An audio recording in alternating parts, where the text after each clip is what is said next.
Normally, yes, though, Sam, I would start the recording at the beginning. No, that's great. Yeah, I'm happy to do that for sure. Yay, thank you, Sam. Awesome.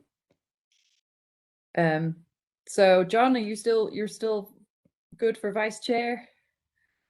Right. And I know we're going to get into this updating our charter, but Yeah.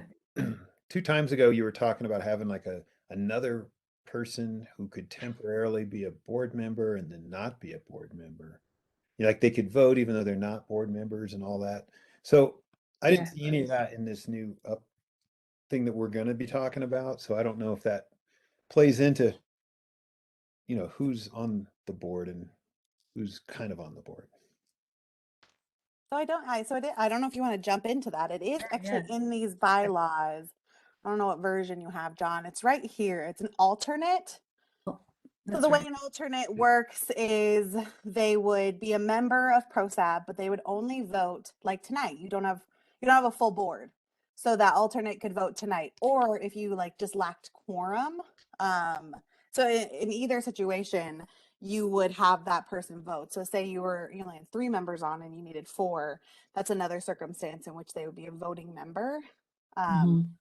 That's kind of the role there, though, it's for boards that struggle with applicants, which has historically actually been ProSab. Happy to report that has not been an issue as of late, which is great. But it is nice to have that kind of floating member should you ever struggle with recruitment. So this is under Article 3, huh? Under Article 3, this is the Saab, the sustainability. Oh, sorry. Yeah, I was gonna say because our Article 3 doesn't have that. I pulled up the wrong one. Sorry. I like the look of theirs. That was going to be one of my questions. Like, could we compare this to another board? Bylaws, yeah. Oh, weird. That's what I have saved in my ProSab folder. Okay, hold on. But Saab's bylaws actually read the exact same way. Did I not add the alternate? Well, I didn't see it on this Google Doc. No, The Google Doc is a Tashna uploaded the Google Doc. Oh, so is that is not me. Okay. Gotcha. Who would have uploaded that? Okay. Yeah, I forwarded that. I guess that must have been. Yeah, so let me send this. This one does have the alternate in it. Okay, and so does this come in via email? Yeah, I'm gonna send it to you right now. To the listserv that we're gonna test? Yeah. And then tell me if you get it. Now we'll really test it in real time.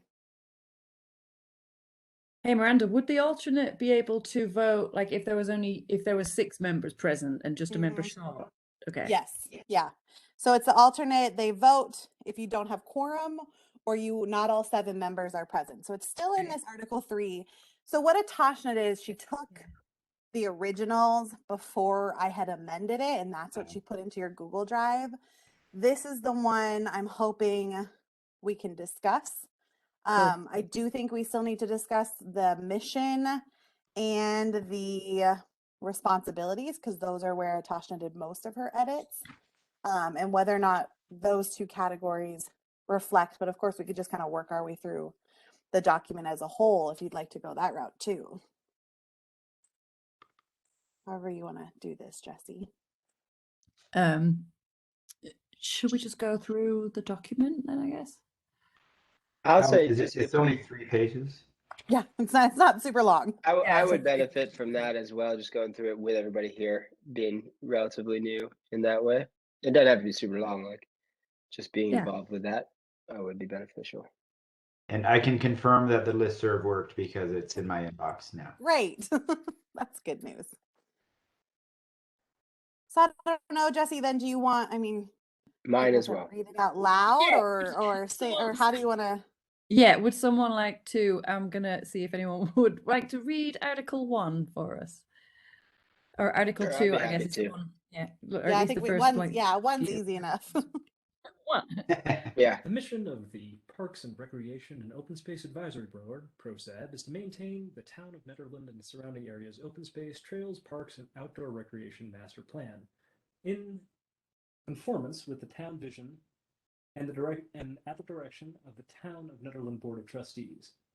To work to implement the plan through its own initiative and through cooperation with support of community organizations in coordination with town resources to work to see that all projects that fall under the scope of the plan conform to it and integrate harmoniously with one another. Advise the Board of Trustees and educate the public on matters concerning the plan and its implementation. This got pulled, thanks CT, this got pulled from the Yeah, thank website. It is like one ginormous run-on sentence. My God, Um, I was thinking that is a long sentence. We might want to punch up the grammar. I'm not a member of the Yeah, board, and- but just saying. it was odd to hear. I mean, it does need to be broken up, obviously. I think the question is like twofold, like let's break it up, but then does the concept, like what we have here, match what you want your vision to be? Atashna, it would be hard for me to flip between screens, but Atashna in the Google Doc provided her own assessment of how this should be. She did break it up into A through H. Let me Right. change my. Yeah, so I just posted her Can everyone? Yeah. Okay. version in the chat. And let me just post her Google Doc in the chat. I don't know, Sam, if you have this. So let me just Sure. post a link Yeah, I to mean, Brian this. just posted the mission, so that's It would That's be good. good if you could all like pull this up separately, so and that way I can keep my screen as just the actual document. Okay, so yeah, so you've got, so I just and we have it in the chat too. Like, I do think it's a little odd to break up a mission statement A through H. I think that falls better in kind of your roles and responsibilities. I would recommend keeping this as a paragraph. Yeah. I don't know if you want to take it from the top and like figure out where you want to put a period or two. Well, before the periods, I just was wondering, like, if we do the plan every 10 or 20 years, it seems pretty static, right? And yet one of the biggest things we do is work with the not collabs, but we're putting in for grants, and we're doing things like this, which aren't really outlined in a master plan, right? So it just doesn't seem like there's any initiative in here. It sounds like it's so focused on the plan. That's a good point. So are you saying like you'd like to see incorporated the aspect of initiative that takes place throughout, in addition to the master plan? Or just like, something like that. Put in for Yeah. grants or Yeah. something that's a little more dynamic, because this just seems like your job is to Right. just do the plan Yeah. and over the next decade, doesn't matter what's coming down the pipe. And it's developing the plans too. Like we're always the plans are changing, so it's not about just following the plan; it's creating the plan. Right. No, I agree. I think this mission seems very plan oriented. In reality, it should be about serving the town and not Right. serving the plan. Yeah.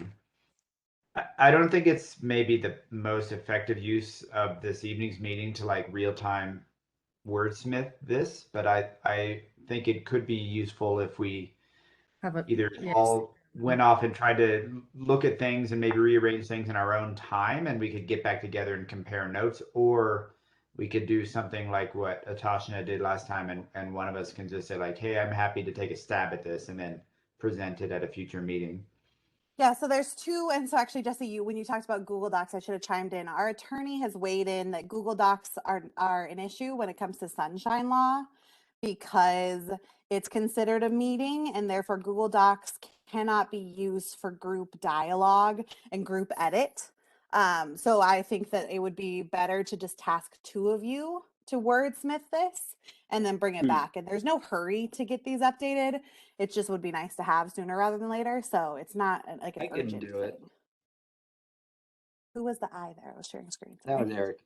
Hello, Eric. Okay. Do you want to Hello. do it with someone else? You want to like tag team it? It's Sure. Eric, if you want to start, and I'm happy to look at it after your first round, or if you don't feel like you need me at all, I'm Yeah. happy just to let you go solo. But I'm there if you need it. No, I can hack out a paragraph and then maybe work with Brian. Yeah. Maybe Sandy as well, and we can, keep Yeah, within just want to sunshine like law meetings 2 at a time. Yeah. Yeah, you can absolutely do that too. So it's just the Google Doc is an out. It's not a thing. This would be like a Because I think wordsmithing chain. For a mission statement. This is it really doesn't seem to be what we do at all. So, Yeah. and you know, I really should have been reviewing all this stuff much earlier than this meeting, but you know, I simply haven't been. So, I'd be happy to take a stab at a paragraph that was a little more dynamic and a little bit more mission-y rather than just listing tasks related to a plan. So those that we would never look at. fall under responsibilities more, right? Yeah, and a lot of the Oh man, You're breaking up a bit. breaking up. I did off my camera. I was being helpful. Can you hear me now? Good. Is that better? Yes. Yeah. Okay, little so better now. That's better, yeah. It's the responsibility section that seemed to be Yeah. another area of concern for her. Otherwise, everything else in her Google Doc is more just kind of grammatical things. Yeah. Yeah, and the only other comment I had in a general comment here, Eric, if while you look at it, it says the ProShab shall be 7 members, and then it outlines 7 boxes that we don't have any choice over, right? So, you know, you must have 3 members from town and 3 members from the greater community. So I would think we should say we should have, because it's a minimum, right? It should say we should have At least. you know, 3, at least 2 from the town and 2 from the greater community, because otherwise we could end up with there's somebody from the community that might want to join and we don't have any town people or something like that. It just seems like it's like boxing us into. Yeah, exactly. I talked about this with Saab as well, with some of the Saab members because they were concerned about it too. I mean, I was sort of thinking that we might make it a minimum of 3 or 2, but let's just if we're sticking with 3 just for now, that would make it a minimum of 3 that are residents of the town, 1 BOT liaison, and then basically 3 at large. So they could be from town or not. That sounds good. Yeah, it just keeps it so it's a little more flexible. Well, and Right. Eric, I think that saying 3 have to be from outside of town is kind of strange. Yeah. And Eric, you'll know this too. Then you know, Saab is considering just getting rid of it altogether, and just saying, Yeah, I know that as well. You know, but, 6 is 6, and so yeah, I do think there's But I know there are wiggle room members there. of SAB who are not all that keen on getting rid of it all. I like the idea of having some minimum number of town residents and then the rest basically being at large appointments. At least 3 sounds great.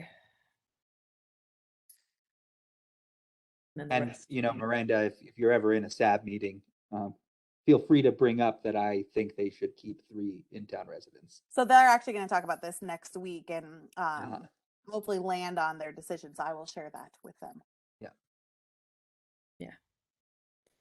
Yeah, if they just want to keep it consistent between boards, that would be smart.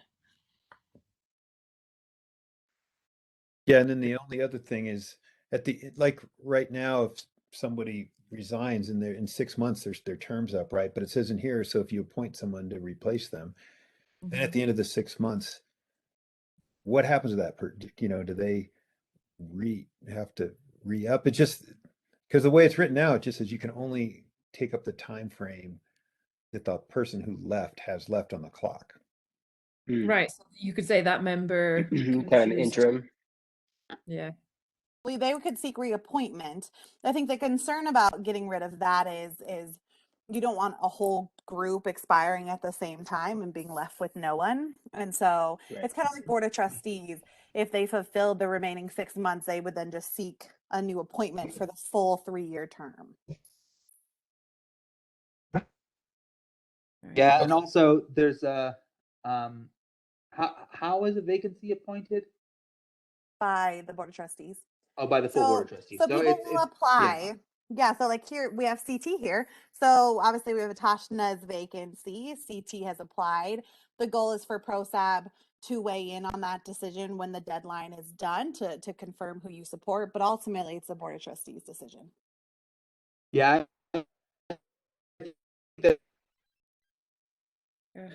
Challenging to so much that, you know, just based on kind of being appointed in a vacancy, that we should kind of keep the cycle consistent across time. So if it is just for 6 months, then it's just for 6 months and they have to be reappointed again, which doesn't take that long. at a BOT meeting to do.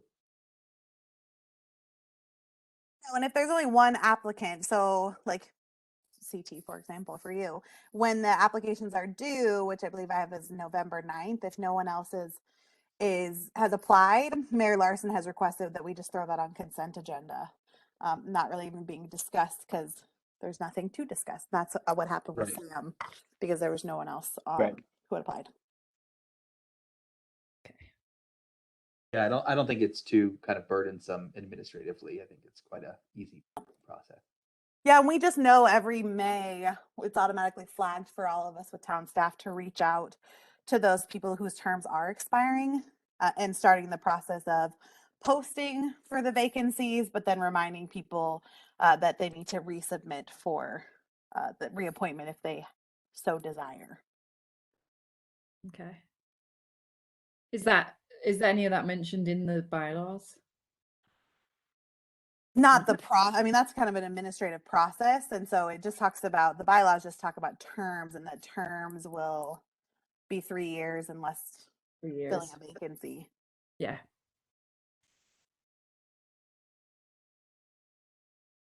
So like, for example, though, Atashna's term ends next year. So whoever fills that vacancy will only serve for 8 months, 7 Yeah, months till June. Right. before reappointment. Okay.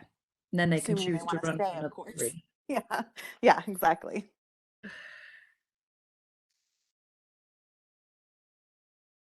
Yeah, that sounds good. So yeah, Brian and Eric are gonna take a look at that, and then we're gonna do a wordsmithing chain and send it around and keep make whatever edits to the. I mean, Yeah, definitely. one thing I'd say is maybe we Mission. should reword the alternate language. Randoming about, one alternate may be appointed by the mayor rather than will be. I think Yeah. that's totally fine. Yeah. Yeah. I really think, the alternate, while it's great, it's kind of a historical need.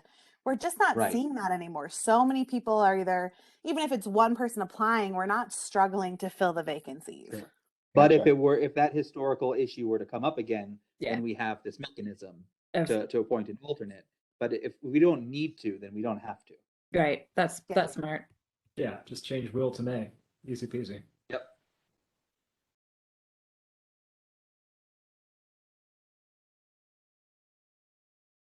Yeah, agreed. Cool. Any other questions on the bylaws for now before we start working on it? Do we have to specify in officers, Article 7, that happen at a July meeting? Can we just say once each year? Yeah. Yeah, I mean, vacant terms end 6/1. So really, it should be done ideally in the June meeting. So I think it's fine to take out the month. And Right, can but always depending change. on who's resigning, who's being appointed, like you get into this situation where, you might need to be doing this in November one year and then in February the next. And I just feel like if we just said at least one meeting a year we do this, then we've got ourselves covered. Yeah, because Yeah. I think we missed the exact month this year. Even Exactly. we did it. So we're not in compliance with our own bylaws. That's sort of an annoying position to be in. But Yeah. Yeah. That is fair. Yeah, I think that's completely fine to remove. And I believe we put this in here, Good catch. that the advisory board can alter, amend, or repeal these. We want to send them to the Board of Trustees as just an FYI, but it's not to them to approve these. These are for ProSab to address on their own. Right. I don't know, Eric, if you want that change. I don't see any reason why the board would need to approve these. No. I think that ProSab should approve its own bylaws. Actually, I do have a sort of a question, and it's relating to one of there's like maybe a comparison with the Sustainability Advisory Board. Is their removal section the same? Because I think they said that they had, if someone is consistently not attending meetings, they can remove someone who misses like a specified number of non-attendances without So I'd be interested to see what they have. Yeah, no, their removal is exactly the same as yours, actually, because when I went to provide Saab theirs, I took Pro Sabs, which is why I probably have it saved that way, and just changed to Saab, and then of course changed like their mission. Okay. But I do think since the board appoints, the board of trustees needs to handle removals.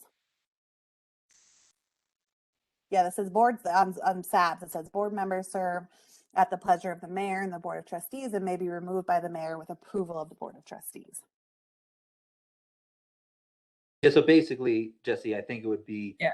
kind of the chair's responsibility to inform the mayor of someone who is not attending meetings and not engaging on the board, and kind of say this person needs to be replaced. And then it would be Yeah. up to the mayor and the BOT to do the rest. Because I could just that could be a situation that would really hamper the functioning of the board if more than multiple people just decide to not come. Yeah. Yeah. You need just a streamlined way to make that not happen. Okay.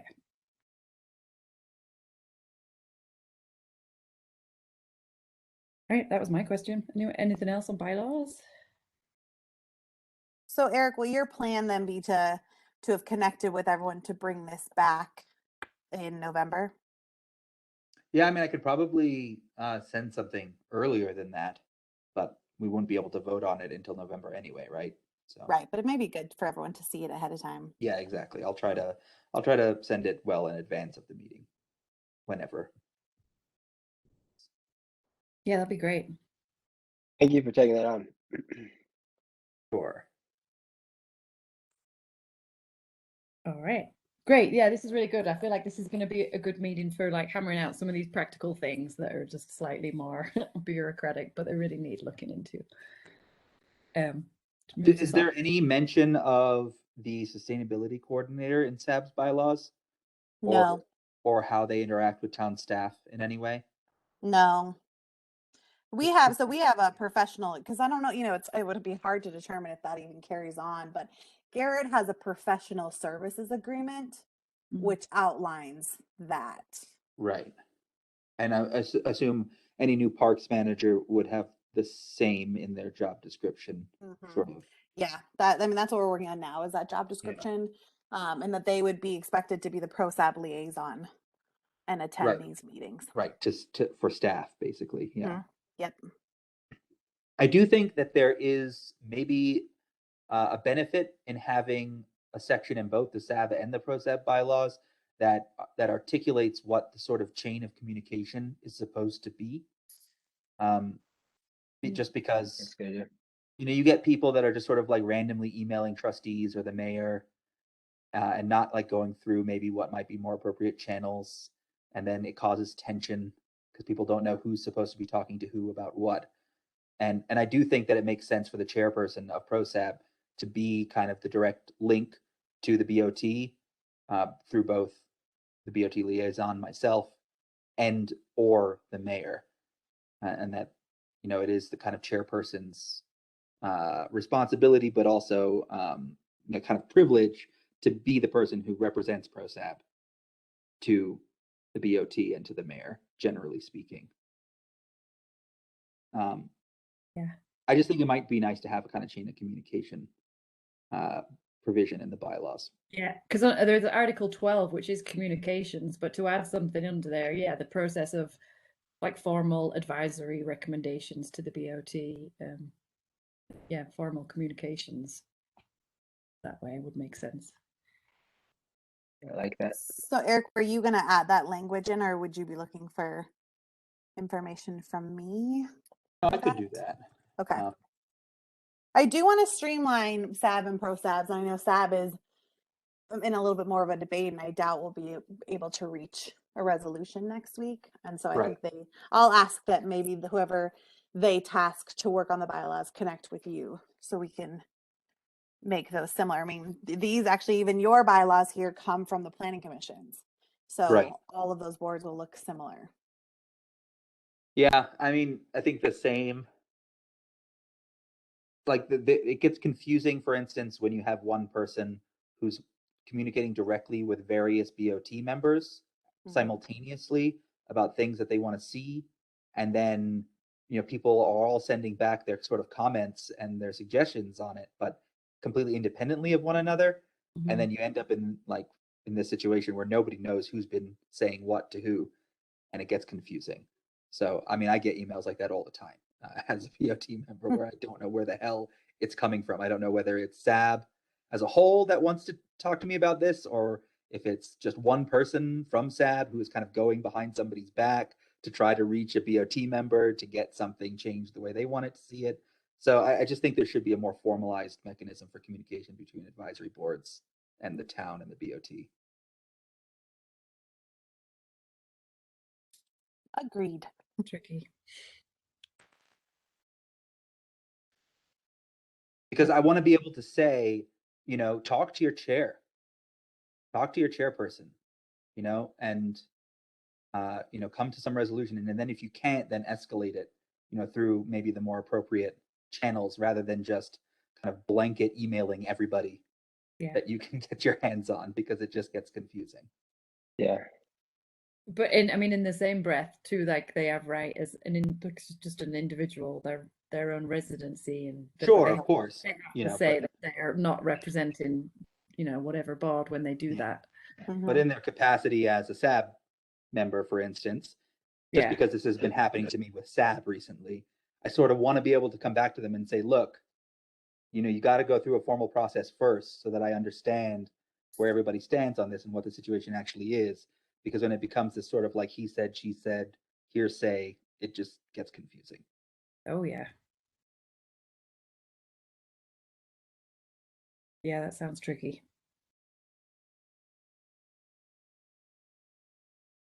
I'll write something there and see if you guys like it. Okay.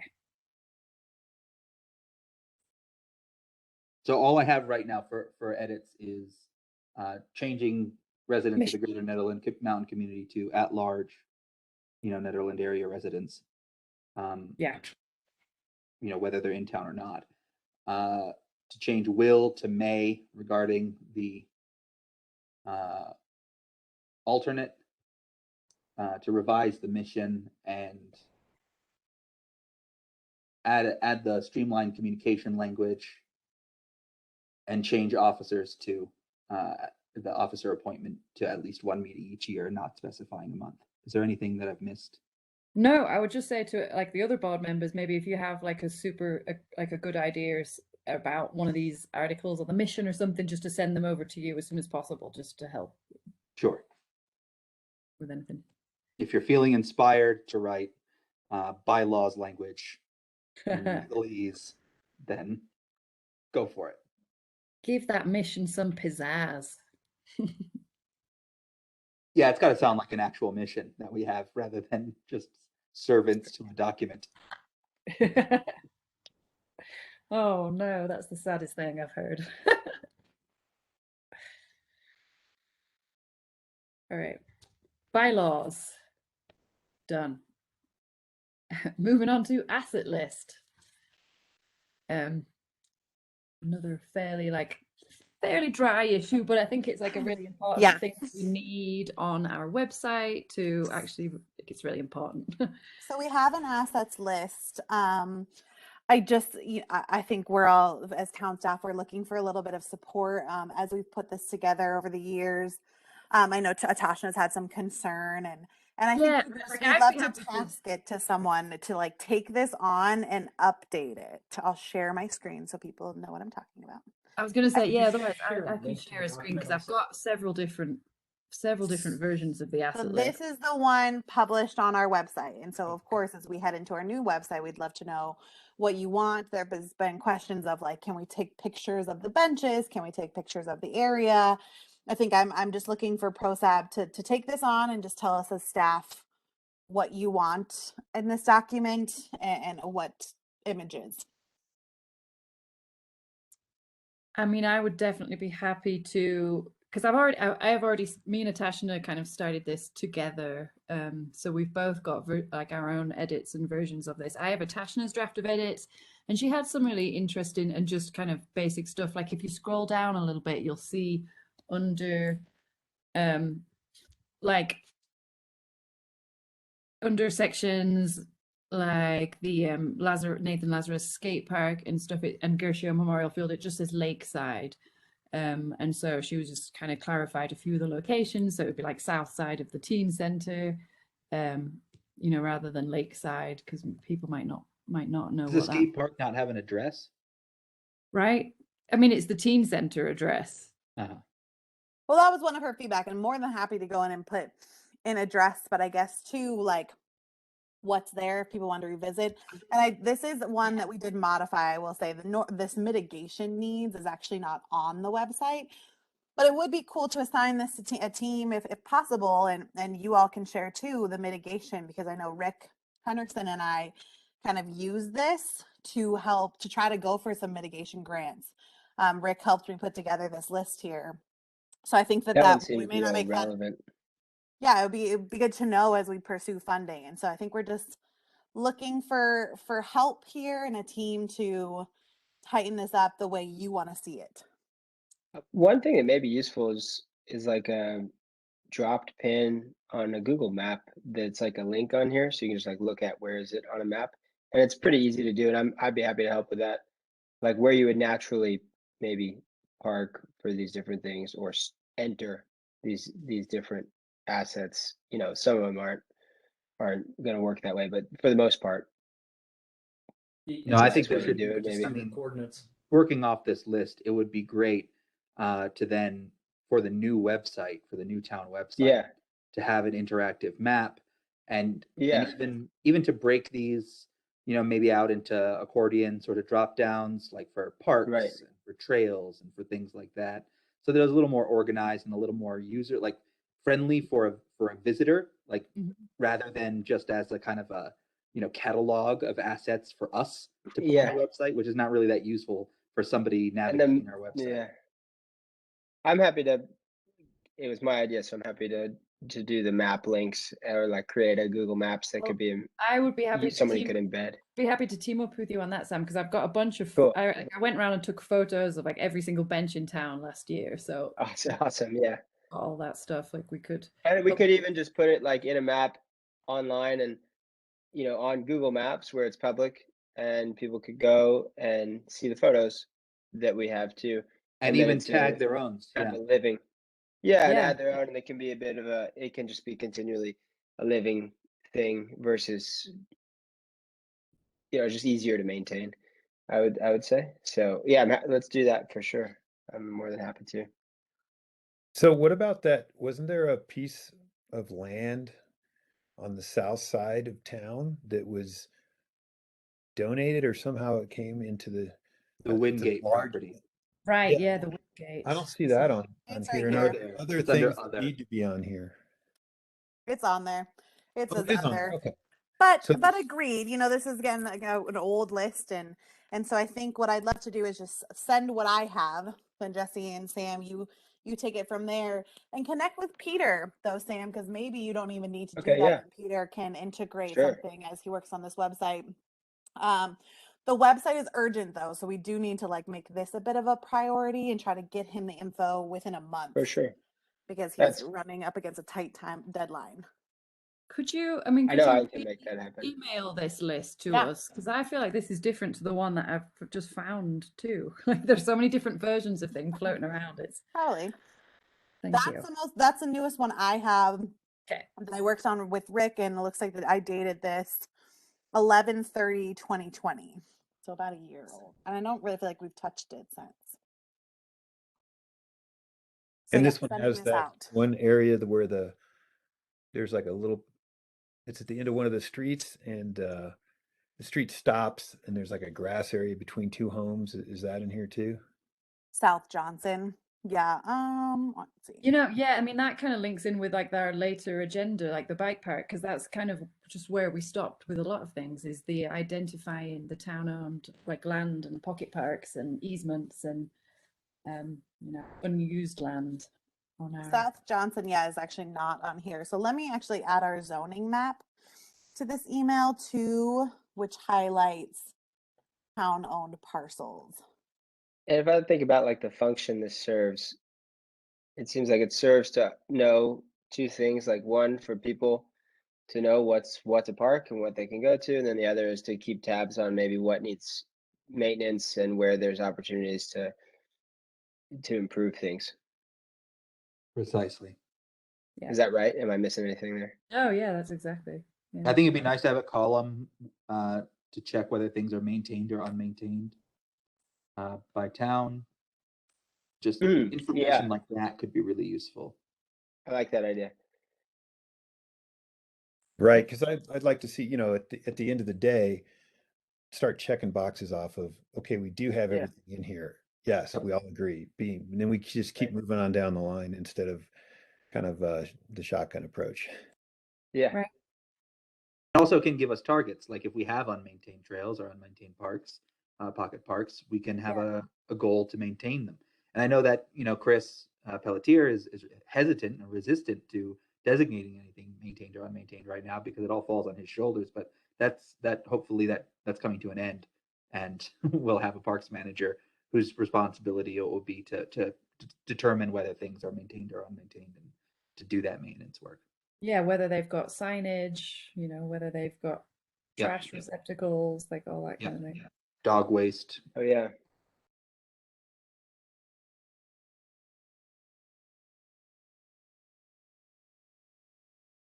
Yeah, just to keep track of too. Okay. I like that. All right, Okay. I just sent that email, and I put in the email, Sam, that that you will connect then with Peter, and copied him. on Yeah, I the will. email. Cool. Thank you. Okay. Anything else on that? Just that due date, like if it's possible to have it updated by the next meeting, because that's when we want the feedback for the website. Okay. That would be great. Sure. That seems reasonable. I mean, you tell me, Jesse, but I'm happy to coordinate and make that happen. Yeah. Miranda, when will the website be reviewable by us? I sent a link. Oh, I you sent did? a link. You can review your page, and you can even click around. Feel free. If I need to resend it, let me know. I guess I just Feel didn't see where free that to was. click around. We want feedback on that too. I'll resend it.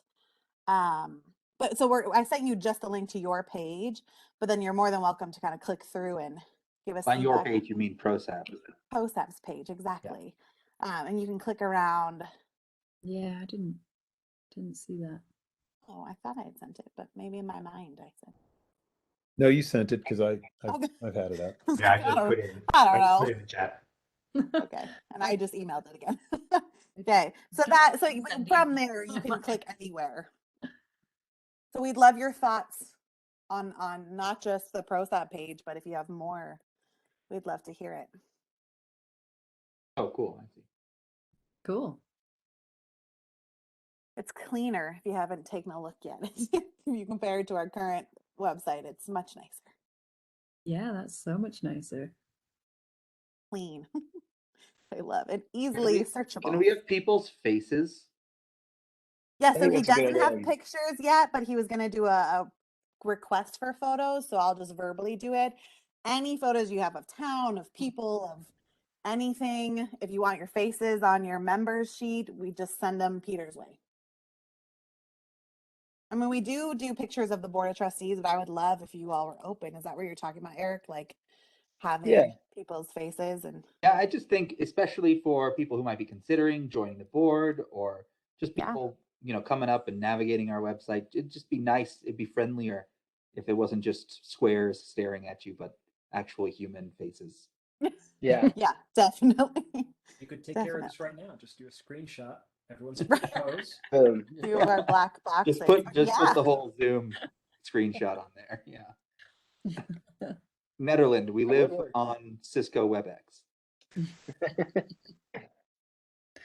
Or as people who come into the visitor center say, "Where am I? Yeah, exactly. Why am I here?"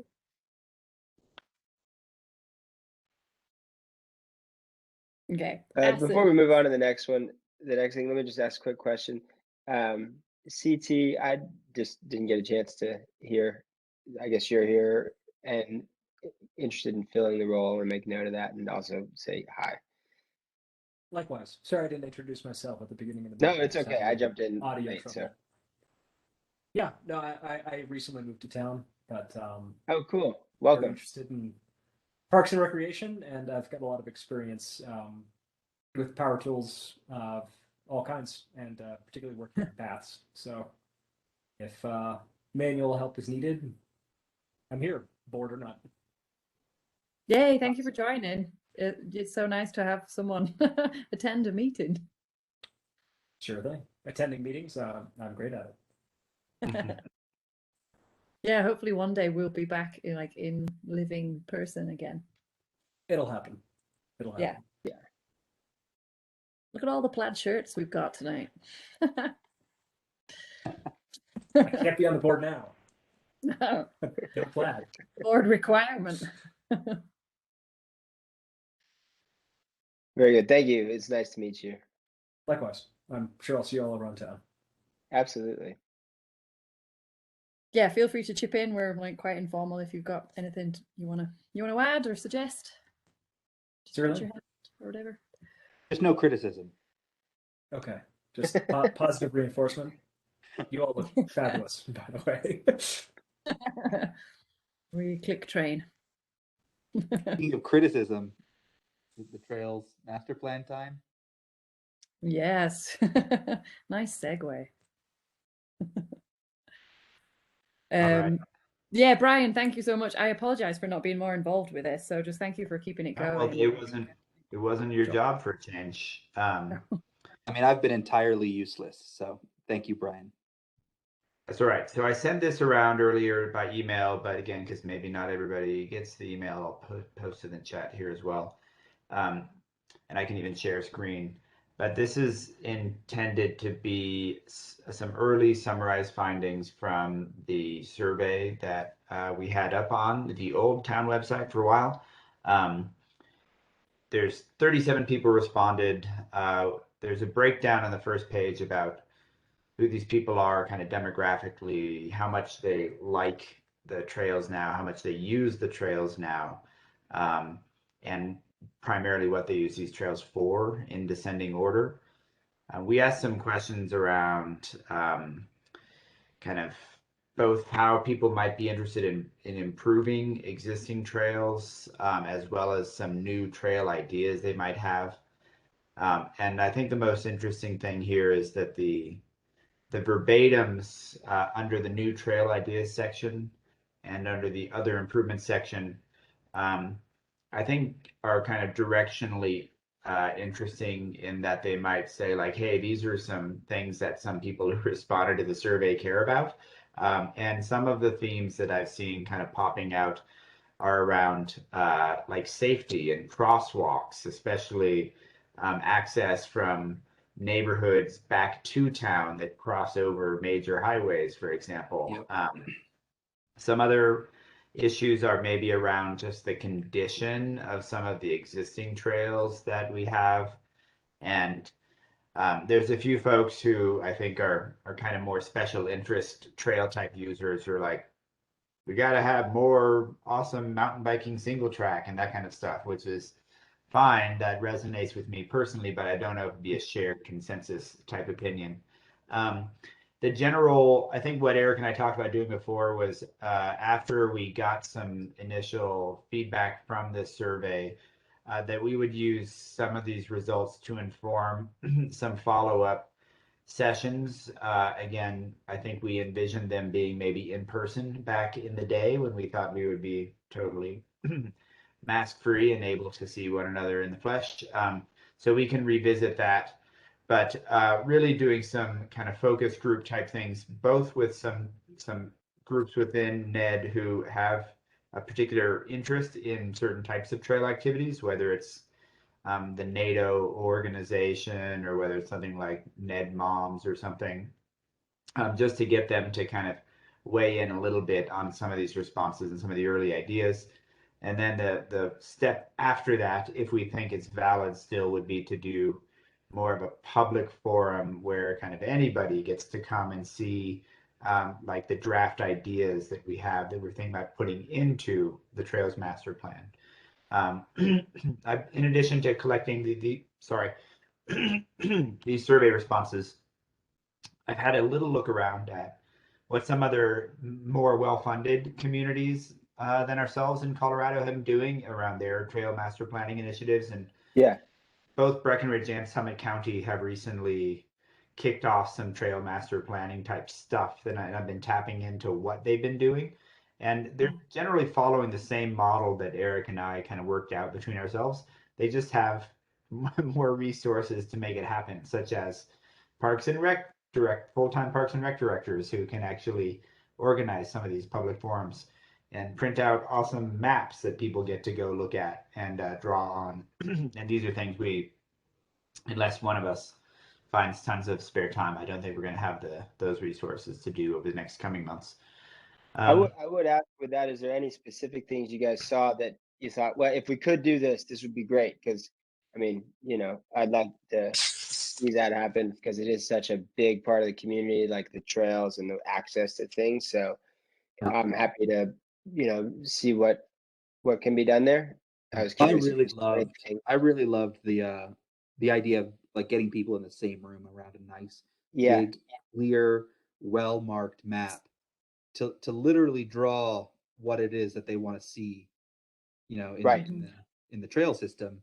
And then I like that idea. I mean, I'm a huge user of trails, whether it's ski in the winter or like mountain bike, or running. So it's very personal passion we did to me akin as well. to like kind of what it sounds like you're saying when we were talking about the Barker Park development, and we had everyone in the community center and a bunch of different maps and things and post-it notes, and people were writing on the post-it notes and sticking them on the maps and walking around and just really like going to town on their input. Yeah, I think I'd love to do something very similar to that. We have to maybe decide whether we want to go ahead and do that anyway in like a masked up environment. Yeah, or Breckenridge is doing it masked, right? Yeah, I saw their pictures. And like open doors or something, maybe just really like try and do the best we can in that environment, but still have it and advertise it, so to speak, as something that is, we're being very conscious about that. It kind of starts with an open presentation and then moves into like. And to make it successful, I think that we do need to invite kind of targeted individuals from who could be representatives of the kinds of organizations that Brian said, and kind of get them all maybe to show up on the same day. But I think before we do that, before we get to that point, I do think it might be a good idea just to have those meetings in a smaller format. Like just if Brian and I, or even just any two of us were to meet with, let's say, somebody from Nederland area seniors, bring a map with us, show them kind of a nice summary of our survey results, ask them where they would like to see new trails, which trails they would like to see maintained, what kind of connectivity they're looking for, then go to the next group and have the same conversation. Yeah. Just collect that more in one-on-one meetings rather than trying to get them to, to click on the survey, I think, because I just think that would also get them maybe more excited and a little more engaged and realize that this is a real process and that we're real people working on it. And like it just builds excitement in the community that things are happening too, you know, which is a positive thing. Unless we don't do anything with it afterward, which I think has happened in the past. We do need to talk about, and I think it's as good a time as any to bring it up, but we have some money for parks. We've got money from the affordable housing project and money from Eldora Fisherman's Lot, and so it's almost $150,000 that we have for parks, reserved for parks right now in the town budget. And people are asking all the time, like, well, what are we going to do with this money? What are we going to do with this money at the BOT level? Here's some other trustees saying it's just sitting there. What are we going to do with it? And I've been thinking that trails might be a pretty good use of those funds, especially for the master planning process, and then even for maybe starting up the execution of some of the plans that we come up with could be started with that money. I mean, it's not an insignificant amount of money. And,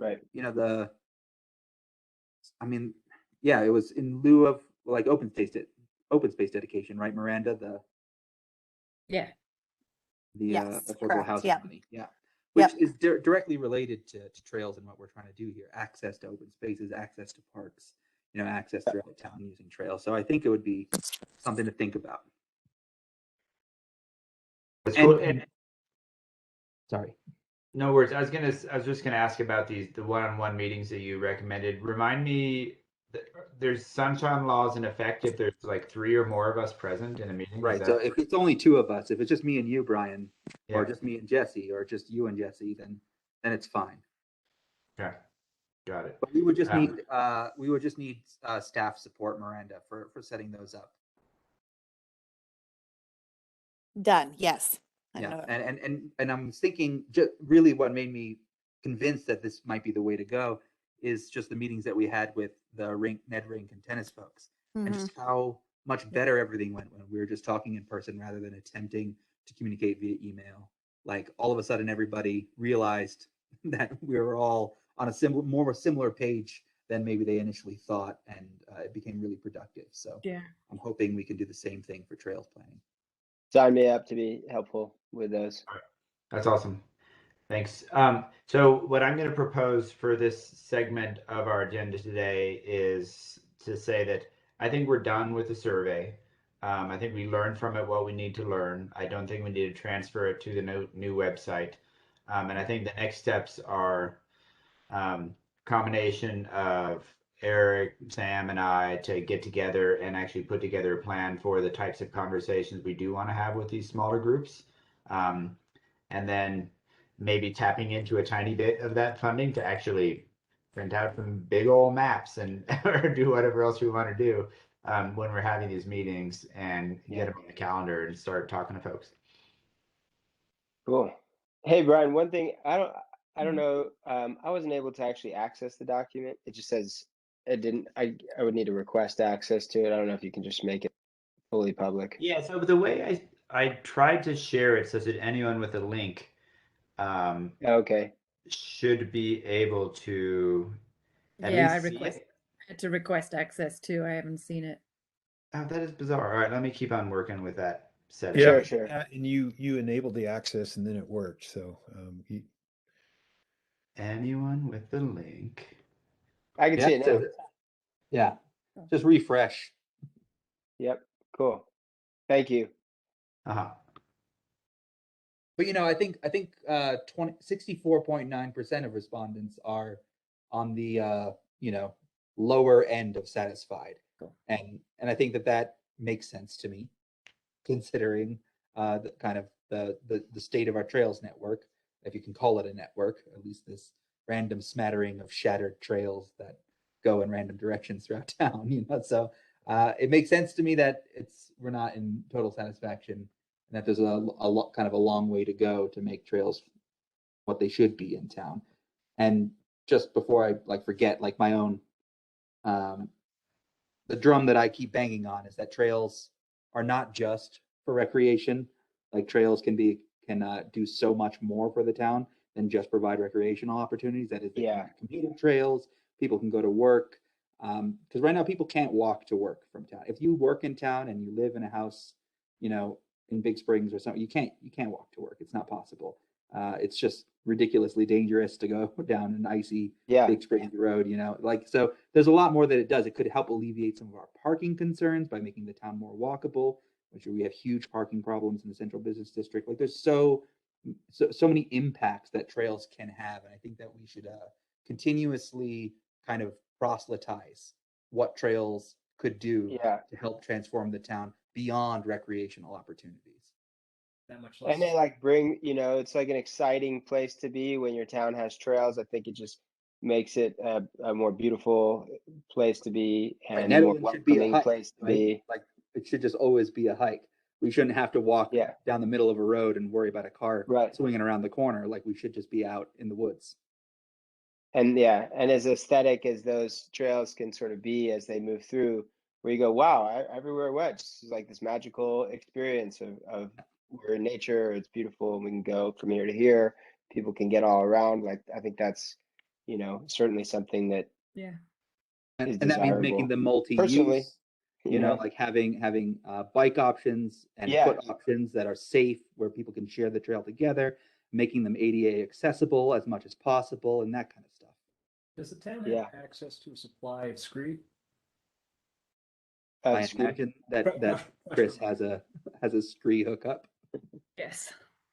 We do have a supply of that somewhere. I don't know. Yeah, I believe Chris is. Public Works have got I'm sure he's got something. lots of rocks. Why do you ask? Just as a matter of course, there are so many small trails in town, and lots of those small trails, they may not be interconnected, but they are used, and a lot of those are not really maintained. If they are trails and they are town trails, and we have access to the materials, I think numbers could improve substantially in terms of like public acceptance and approval if we were to just go out there on a weekend, pick a small trail, get a truckload of scree, and knock it out. You know. Yep. A little bit of progress every month. You know, people can at least sink their teeth into that. Yep. And there's got to be a coordinated volunteer effort as part of this to get this done. Not only because of the financial aspect, but because I think it's better if the community builds their own trails. And Yeah, they're more invested in it. Yeah, They're more like, as a community, you know, we care more about it when we build it, and we just care more about the community in general. That's exactly right. And I think having a parks manager who part of their purview would be to coordinate volunteer groups, and then that way we're volunteers as well, right? But like they would be able to coordinate so that we could just show up, be out there as the ProSab board on the day that has been coordinated. We don't have to actually coordinate everything ourselves, which I think is it gets too much to ask very quickly. So I do think we have to be patient with it, but we should assure people we are going to execute this plan, and they just need to put in their kind of 2 cents first, so that we know what the residents want. So I wish we had Nikki or Chris or someone from Parks to speak a little bit to this, because I know that there are volunteer groups like Teens Inc. and there's a church group, and I forget who they've been running under. I think it may be Jim Reese's group. Yeah, it is Jim Reese's group. Well, we they often go to the cemetery. Yeah, the cemetery, and they've totally redid the one by the skate park and Teens Inc. a few years back, and it was absolutely beautiful. But there is there's like a lack of coordination between us and the volunteer groups, and I feel like we could achieve a lot more if there was some like better communication. This might be a good time to ask Miranda, are there any updates on that park position that we talked about this time? Well, I should just let Eric do it, but the Board of Trustees did give the green light to move forward. So we are going to bring back a job description, kind of the structure of the position, and I'm going to reach out to Rink and Skate to really start to formalize that conversation of bringing those assets under town. But yeah, it looks like, assuming nothing dramatically changes, Eric, we are full steam ahead of adding that position. Okay, yep. That's great. It's funny that trustees saying things like a parks manager is experimental. They really cracked me up. It's like, what town doesn't have a parks manager? It's like the least experimental thing that you can possibly do. But anyway, it's been approved. I feel like there was a bit of like miscommunication there between like how hands-on it's going to be, because the idea is, like what Danette said, it was going to be a hands-on position with not just coordinating, but actually hands-on in the ground doing the work too. And but the other thing that they'll do, which I think is being overlooked so much, is programming. Like programming in parks is huge. Like putting on events, like having it really is. Kids events, adult events, like whatever it might be. It's gonna be huge for the community to have somebody doing that. Yeah, to work with all these nonprofits that already do stuff, for the parks, and just to have someone. And you can also generate revenue from that, right? There's like revenue generating opportunities as well, that it's completely being overlooked. Like this position could fund itself, between the tennis court, the skate park, the ice rink, and other programming that we do in parks. It could bring in more money than it costs to pay the person. Yeah, that's kind of why I think it's so important to get this asset list kind of really like nice looking too, because it's important for people to understand that we do have a tremendous amount of assets as a parks department, and it's a lot for a board of 0 people like actually hired to maintain this. And there's so many complaints about pocket parks or trails going unmaintained when there are no like dedicated parks employees. So Well, we're on our way. It's exciting. yeah. That's wonderful. In that vein, was there anything around a grants manager? Yeah, so we're gonna That position? allocate $30,000 to contract with a grants manager. What we do is have kind of a grants writer on, like we do our attorney, so someone that we do an RFP for, so that they're kind of on standby when the grants are needed, but only to be used for large scale grants. And so it would really come before the Board of Trustees. So if we are looking at, say, $1 million parks grant to go for rink and tennis update, we would definitely want to ask the board for opportunity to use that grant writer to get us through the process, since they're the expert. Yay.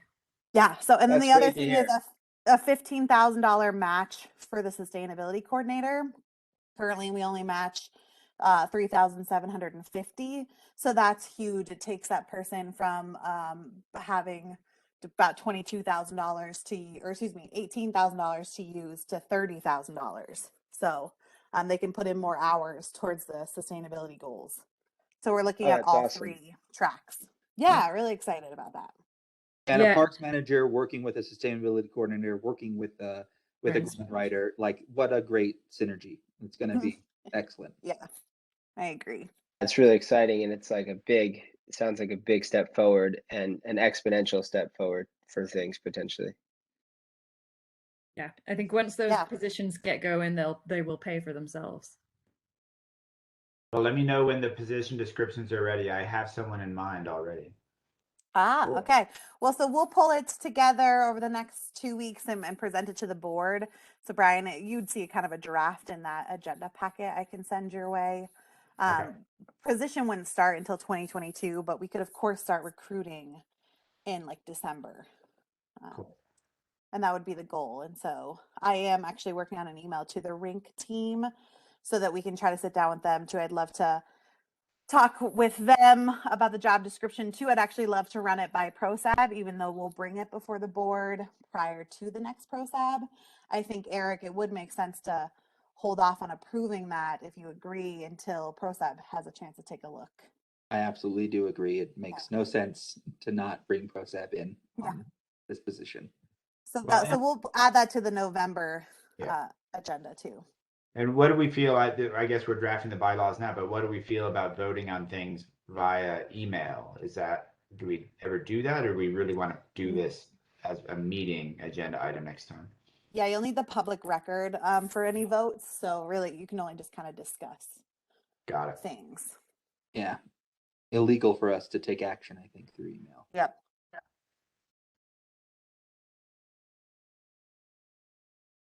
Okay, so we should have that by next meeting. Yeah, definitely. You know, it will, like I said, it will have already gone before the board, but I'll just put in my aim that we'd be looking for still feedback from the board, from ProSab, and that we'd have them approve the job description in December. Okay. Yeah, along with the budget and everything, it makes sense, that timing. Mm-hmm. Yeah. Is there anything else, like just on the budget while we're talking about budget? Yeah, I guess we skipped adopt a bench and went straight to the budget discussion. Yeah. No, I mean, I think that's really about, those are the biggest changes. You know, I think one thing that I will then be looking for the board to do for 2023 is break out a parks department. It's a little bit hard to do because we don't know what kind of the revenue and expenses will be. But as Rita and I track that throughout next year, it'll just be important for it to be its own separate entity instead of just a line. It still will just be a line item within Public Works. And that makes sense for now, but I would say only about a year of that. It's one step at a time. But the parks manager will report directly to you, Miranda, right? That's Correct. the idea, right? Yep. Yeah, just so it has, you know, I don't want it to get lost in the shuffle of all things Public Works. And I think it could, because it has. And so if it reports to me, it'll get more of that dedicated focus, and we can really start to pull it out of Public Works. I'm still working collaboratively with them, of course, Yeah. but not necessarily getting pulled into all their projects all the time. They'll really need the Sure. space to focus on the new things that are being asked of them. Yeah, I think that's And you know, that's kind of the been a problem. commons, the commons are infrastructural, and Yeah. you know, infrastructure often gets described as being only like pipes and power lines and, you know, water treatment facilities, but like the commons are infrastructural as well. I mean, they're what Yeah. they're cultural infrastructure as well as physical infrastructure, and they're going to be very important going forward for us, I think. Yeah.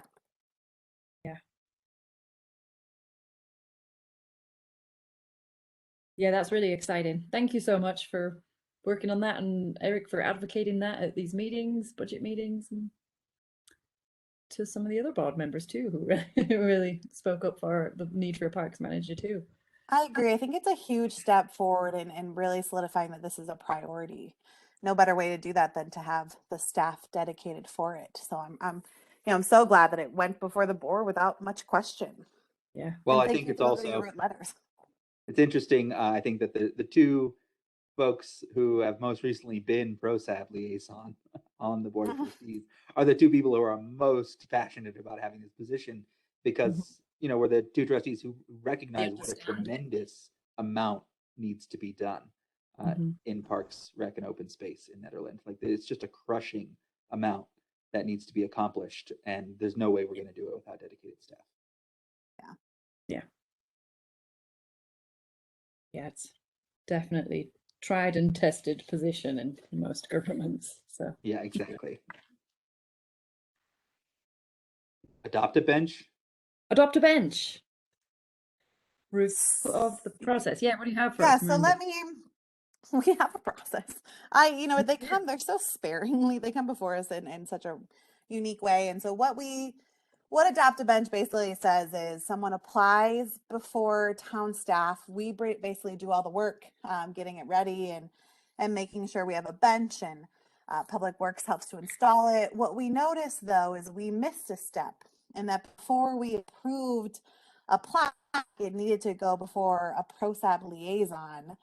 I was not aware that that's Satashna, and I guess will now need to be someone else. And so I think it's kind of a two-part question: is do you agree with that, or are you fine with staff just running this? And then if you do want it to run by ProSab, who's the liaison? I think the reason why there's a liaison instead of the whole ProSab is because we don't have to like hold someone up. Like if someone's loved one passes away and they want to get it on a bench Right. before, say, their memorial service, we don't want to wait until your meeting. But it's step 2 that we recently learned we have overlooked. Yeah, And so, I don't think that step is necessary. Honestly, I think that this can be done administratively by staff. If someone wants to pay money to adopt a bench, what do you need us to tell you whether or not they can adopt a bench? And how the hell would we know anyway?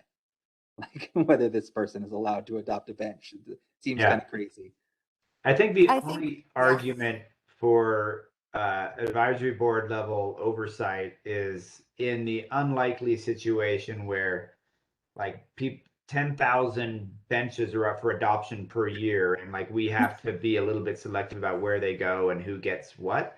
But I think we can just assume that the town is going to have the judgment to make those approvals without consulting the advisory. Just no dedications to Nazi war criminals, or you know. yeah, they're all obviously to loved ones. I think Atashna's concern is, I don't know if you've seen Keith Larson's plaque. It's actually a very large wooden kind of sign of sorts, and it's my understanding Natasha didn't really like that. I think Nikki and I are really hard pressed to be like, your plaque must look like blank. Like that was meaningful to Keith, and so it is a little bit tricky. But if that's a desire, then we need to add into here, like, what are the standards for your plaque? Exactly. I think there should be design standards, and the plaque should probably be pretty similar and consistent from plaque to plaque. You know. I see. Well, I thought that really we don't. agreed to a long time ago was that you would put in the request, and then town would get the standard town plaque, and you wouldn't be providing the plaque. You would, right? Yeah. So that avoids all that. So the last two situations, I will tell you, the applicants chose to provide their own plaque, and so in Keith's case, it's really unique.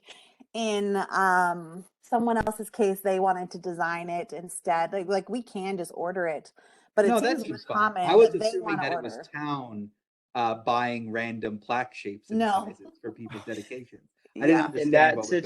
situation, when it's outside of the normal plaque, does it seem like it makes sense to have someone have a look at it, or is it just a choke point of like just kind of silly? Yeah, I mean, I think there could be a dimensional, guideline, like nothing that's 3 feet by 2 feet or something where people can't actually sit on the bench properly because there's a giant plaque in the way, or Or whatever if might it be. is, it's just like a special approval process or something, because it's like maybe somebody wants to do something really beautiful, but it's just totally different. And just thinking, of all the different types of memorials and things that are out there, who knows what someone might have come up with, and you go, oh, well, that's really actually beautiful and it's nice aesthetic, Yeah, but it's we should totally totally let different. people do that. I don't think Yeah. there's a reason that it has to be consistent. If people are providing their own. like, But could if you the have? town is making the plaques, then the town should probably be Yeah. relatively consistent. Yeah.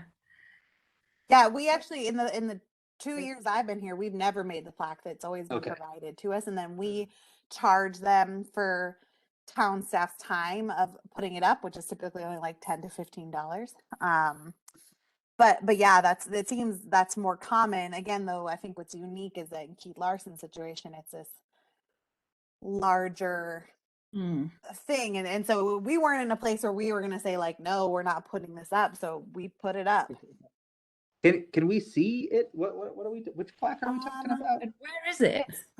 It's right when you walk into Chipeta. It's the first bench because we wanted to make it where it was easier for Gloria to get to. And let me see if I can. Wait, Jesse, didn't you take pictures of all these benches? Come on. She said Yeah, last year. This is brand new. That's true. Yeah, That's true. it's new. I could remember. I'm not sure I've got access to a photo. Let me see though. If I've got something from Nikki here. Miranda, As from your long as the plaque perspective, is is in a- there something that seems like more easy or less easy, or like things you all would run It's into? it's not that bad. I was imagining something absurd. I mean, Did you find a nothing wrong with Can that. you maybe, see maybe do this? something like Sorry, get close up into my screen here. Can you see? I'm That's seeing what it looks That's like. pretty big. It's pretty I big, mean, it's pretty big, and it's but thick. it's big. It's a but thick piece of wood. Is that comfortable to lean against? I haven't That's a sat good on it. I question. can't tell you if it is. I mean, I think Does it that's the impact only.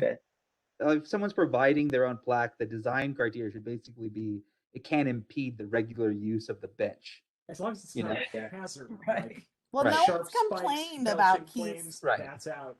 Yeah, I mean, no one's Mad Max complained. plaque. No one said anything, so I'm not Yeah. necessarily concerned. I think that's where Atashna noted like we skipped a step because we did So- not ask the ProSab liaison. But again, there is no criteria in the application for denial, so I do wonder Would like it be what's the reason. helpful to have a size guideline and a thickness guideline? If someone chose to do like an art piece as a memorial to a relative that didn't conform within a standard like that, I totally understand.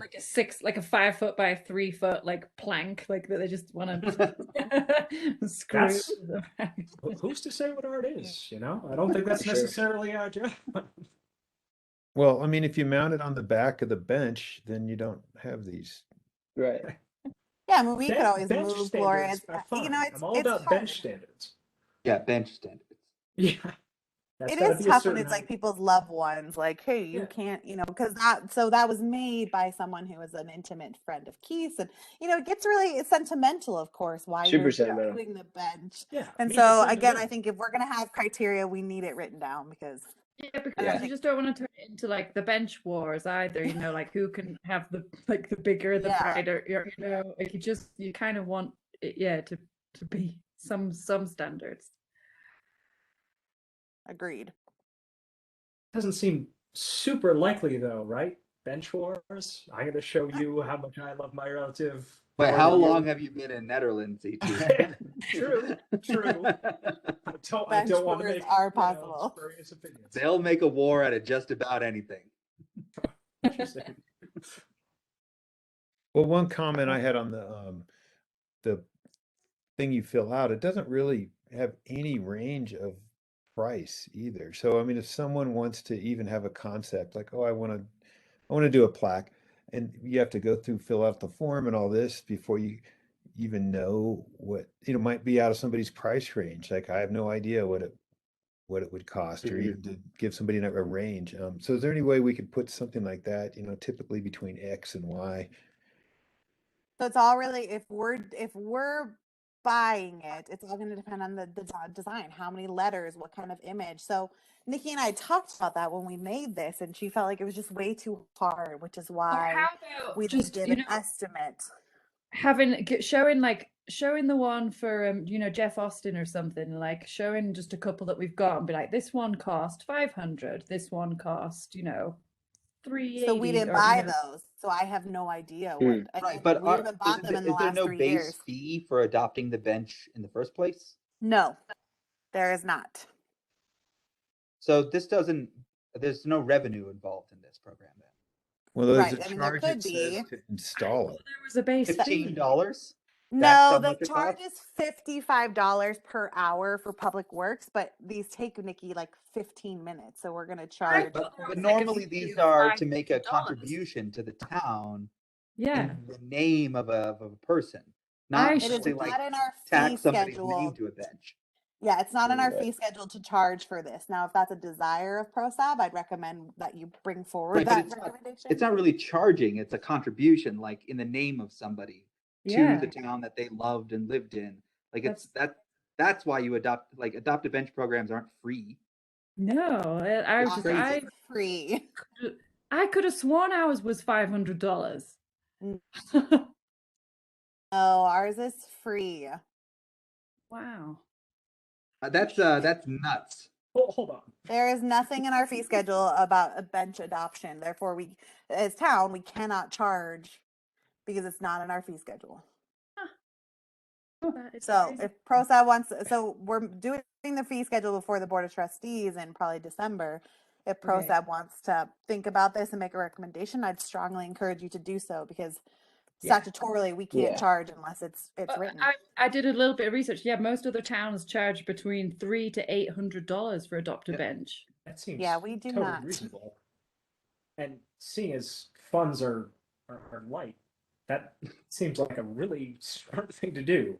Yeah. Yeah. Our parks Yeah. budget is $15,000 a year, which is pathetic. Like we need adopt a bench money. I did not realize that the adopt a bench program was free, and I did not understand that. So we need to change it. $800 is a lot of crushed rock. I'm just here to tell you. Yeah. Like, no joke. Yeah. Yeah, no, that's all free. So then, even just administratively, that's free time. But you're not even adopting a bench in that case. You're just Right. getting a bench. Yeah, agreed. Just I was just like, I'm gonna get adopt a you a bench bench. right now. Where's that for? Yeah. I'm gonna make the plaque even bigger than Keith Larson and put it on there. All right, let's See, do I'm it. not- And this is how the bench wars started. Yeah. Yeah, That's how they You're began.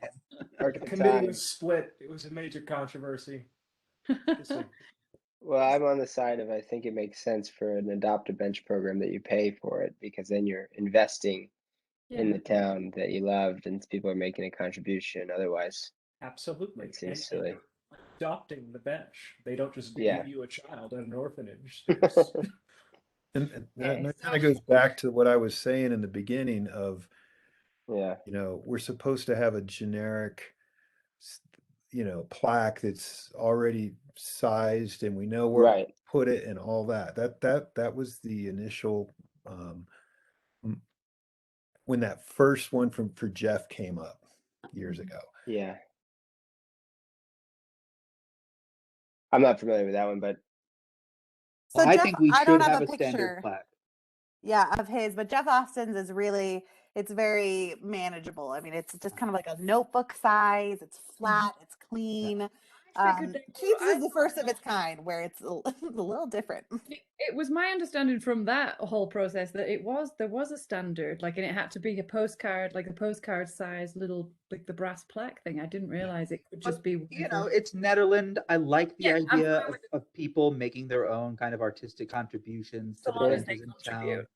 Yeah, but I think it should cost $500. Yeah. I think that we should have a standard plaque that we offer to everyone if they want to adopt a bench, or they can choose to provide their own, and Yeah. just leave it at that. Yeah. Great. So I will definitely add to next month's agenda as an action item a decision on whether ProSAP would recommend charging a fee for adopting a bench. So Rita's probably going to need to know that even sooner. I don't know if you wanted. So what I could do is if ProSAB's saying, yes, do it, I'd like to reach out to other municipalities and get an idea of what they charge. And just maybe administratively, you're giving us the green light to do this research. Yeah, Can we just nod a 4 on Yep. that? Not a 4 on that. Yes. Okay. Okay. I nod. Great. Yeah, 5. Okay. Not a 5. Right, And Joe? We then will now, meet in 4. terms of design standards, does someone want to kind of take that on? That can happen later, but I just want to get ahead of the fee Yeah. piece. I definitely don't want to lose this thread if that's possible. Happy to volunteer to talk about standards. There's got to Cool. be some pretty Yeah. regular ones if a bunch of towns probably use all the same people Yeah. to get it done. Happy to do it. I'll send this out Cool. to ProSab and CT. I'll put you on this. Thank you, CT. Sure. And then I will just update ProSab kind of on what I find, and then what we'll probably do is we'll make a recommendation to the board and then discuss it at that meeting. And if we've got time to talk about it in November, great. I don't know where Rita's at on needing to pull that together for the budget. Okay. Okay, but in agreement, we'll remove the ProSab designee piece Yeah. regardless. Yes. Okay. Yeah. Okay.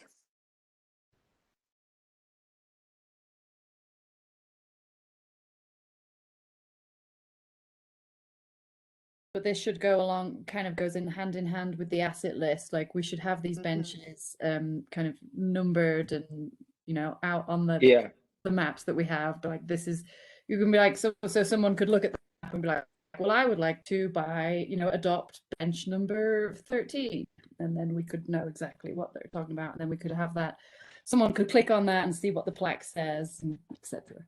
Is there a database of that anywhere? Does the No. town maintain a record of? No, just that list we talked about earlier today. The 3 lists that are. and the pictures, the photo evidence that we've got. Pictures.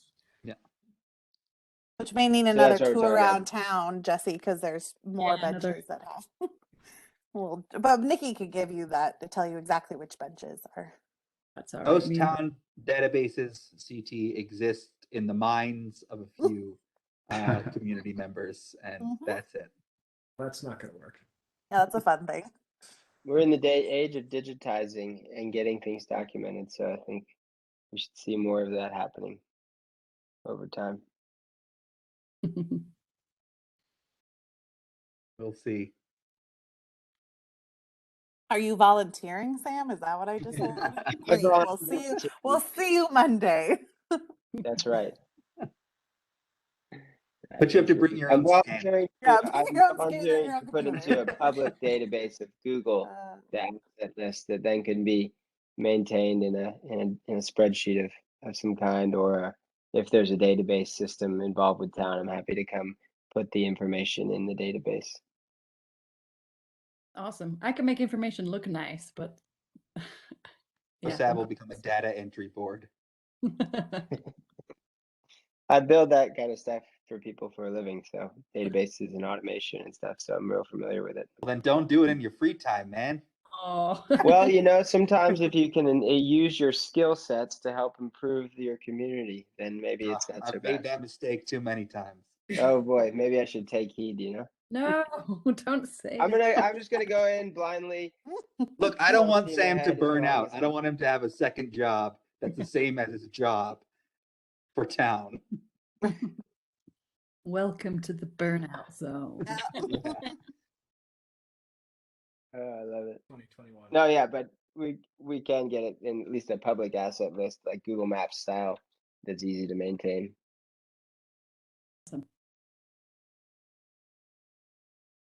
Bike park? Yeah, I mean, this all kind of segues into like the same issue. Like again, it's just clearly like identifying the town lands and assets and pocket parks. So I think that's Do we just what need a bike park subcommittee right now? So many people are asking about it. Yes, please. I get Okay. emails constantly, and I'm like, I Can hate to be they like, be I on the don't committee? know. Yes. Yeah, I'm pretty psyched about the idea of like a bike park. It seems just like Yes. such a, with the emphasis that people like, you know, in town on biking anyways, it just seems like a natural thing, and it's such a good community hub nowadays. Like they're awesome. so let's have a list of like these people who are emailing. Brian, did you say you were into that too? No, to be honest, like I've sat through enough of these conversations to know that like unless one of these people who are emailing just takes charge and says, I want to be chairperson of this committee, Yeah. it's not going to go anywhere. Yeah. So I think that's the first step, is to find these people who are expressing interest and make them in charge. Yeah. I mean, Seems reasonable. unless, of Right course, back. It's gonna Sam wants charger to for be my chair computer. of the Sounds committee. good. I am open to that because I think this thing, like I've seen these bike parks come in different towns. I just think they're like an amazing resource. So I need a little more background on it. Just like what's happened, where we're at with it, or what's the people are asking. But I do see that as something that if we've, you know, I'll need some just bringing up to speed. Yeah. But I mean, I know can I'm give you a volunteering blitz for a lot of version. things, but like a Google Map database Yeah. of this asset list is like an hour once we Yeah. have the stuff. It's no big deal. And I'm happy to do Yeah. it, you know. That's why I signed up, to be involved. And so I mean, or the why I short asked story to be is voted in. there's been interest in a pump track or a bike park Yeah. for some time. It was worked into a plan for the Barker Meadows Park at one point and met with a lot of kind of indignation and resistance. And I think the location location, helped yeah. there, right? The location Okay, was I'm not listening. I just need to desired. get a charger for my computer, so Sure. I'll be right back. But I can hear you on the headphone. And then there was High Performance Earthworks, and their Yep. owner Jesse came forward and said that they'd be interested in donating, their equipment and labor to help to build a bike park if we could identify a location. And so, Right, I had caught wind of that as a just going around type of thing, but I didn't know the extent and the identified piece of land or not. yeah. So, And he also offered to maintain it for 2 years, at which point which he is would pretty expect someone else important to take it depending over. on how it's built. Right. And like just as in a personal example, you know, we had some friends in town with their kids, and like they went down to the Valmont Bike Park while they were here, in addition to mountain biking, because the kids were super psyched on going to the pump track. Yeah. And so, I mean, Valmont's a bigger bike park and a bigger initiative for sure. Right. You know, it I needs a do lot think more it's maintenance. the But stuff like nationwide that, leading bike Yeah. park It's like a yeah, national leader. yeah, in the whole Yeah. country. Like Yeah. it's the top pump track. right. But I do think those pump tracks create these hubs for communities and families and just everybody to come and like learn, build skills, be social, develop more community. So I really am a big proponent of specifically this idea of a pump track. Yeah. And I think it's a really healthy outlet too for people. So So a lot yeah. of, I think a lot of fears would be assuaged if it were dirt rather than asphalt. Right, which also makes maintenance harder, of course. Well, it With depends, right? Like cracked asphalt yeah, makes it True. harder Yeah, as it well. almost like it's less professional. So Right. professionals could maintain it. Like if it was yeah, asphalt, you Right. need like people who can do that. But if it's dirt, like regular people could maintain it. Right. yeah. No, absolutely. And communities tend to develop around these things where people are really passionate, want to see these things maintained. You know, Yeah. kind of like community within a community where people want to see these things keep going, and they will volunteer time and energy. Yeah, so Potentially as well. historically, these kinds of assets in town have been managed by nonprofits, like a nonprofit, Okay. Ned Skate managing the skate park, Ned Rink managing the skating rink, and Nederland Tennis doing the tennis courts. And we're trying to bring all those assets back under town management instead of leaving Which it to makes sense, nonprofits. you know. But what we do want to do is maintain those boards and those volunteers and keep, make sure that they have some hand in programming, that they're getting hockey games done, they're, bringing Right. tennis tournaments to town or whatever it might be. So I Yeah. think something similar like that would need to form around the pump track or the bike park or whatever we end up calling it, that would kind of be a volunteer board that's just a passionate biking community that And I knows what wonder needs if to be done and NATO can help would manage be it. interested in helping coordinate that too, in that way. They very well might be. And I So mean, I'm once- a bit familiar with site some of the that's folks been on that discussed, board. Or on has that. been near the tennis courts and the skating rink, Yeah, because there's additional property there that is pretty big, and it's by the elementary school. It's near all recreational facilities that kind of already exist there. right. So that has been offered as a potential solution to the site problem of where do we put this. Okay. But it's not necessarily the perfect solution. So that's going to be Right. the first and kind of biggest problem. And I'll say something that I think would be cool. Like Hey, this can we doesn't just have to. Yeah. Miranda, could you pull up the trails map that we have on our ProSab webpage while we're talking about this? It'll take me a moment, so please keep Sorry, going, thank and I you. will get that. Yep. So some things that come, if I just think about, hey, I'm not on the board and I don't know some of the infrastructure things about town, where in my mind is like, whoa, that's a natural spot in my mind for a bike park, right? A pump track. One that obviously presents challenge issues, and I don't know, this isn't really, well, like honestly, the coolest spot, right? What would be the coolest spot, right? Somewhere right near the lake. Like that would be the coolest, And this, when you come into town, you see the activity, you see people being like active in the community. It helps create a certain excitement around entering the town potentially. In the been there, done that category, like at the reservoir shoreline.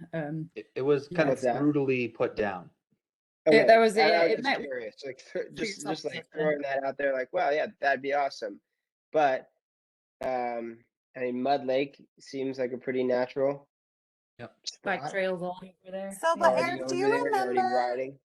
Eric, And it's when nice. Rink Go had ahead. talked, sorry, Sam, Rink had talked No, it's about, okay. I mean, this is all ours right here. And so Yeah, like all that green space. That's what I was just looking Exactly. at. That is ours. Eric? Yeah, that's what we had talked about, is like putting it back here. Putting it back there. And at first they were Rink was like, but at first Rink was very negative about everything. And really in that last meeting, they even suggested that their redevelopment proposal for the rink and tennis courts could include the addition of the bike park, that they were no longer sort of like diametrically opposed to that. Mm-hmm. The other thing that comes to mind is like, and I'll just jump in real quick, is if it's near existing networks, right? Like Mud Lake's an existing network of trails where you ride, and like Sherwood's over there. And it's a pretty natural spot too to take kids as well to ride. And pump tracks, one of the big benefits, not only is it fun for adults, but like is a super awesome learning environment to build bike skills. So if you're already at trails that are natural to be like in between challenging and easier stuff, that it's going to see a lot more use more naturally, and a lot more excitement is going to stay around it. And I think is my kind of and if yes. we're And I've seen that in other places. Like I see that where I grew up, actually, it happened. Yeah, and if we're programming, if town takes over rink and tennis and is doing programs there, and the bike park is also there, and it's connected to the biking trail system. Yeah. The elementary school is right there. You've got new neighborhoods going up right there as well.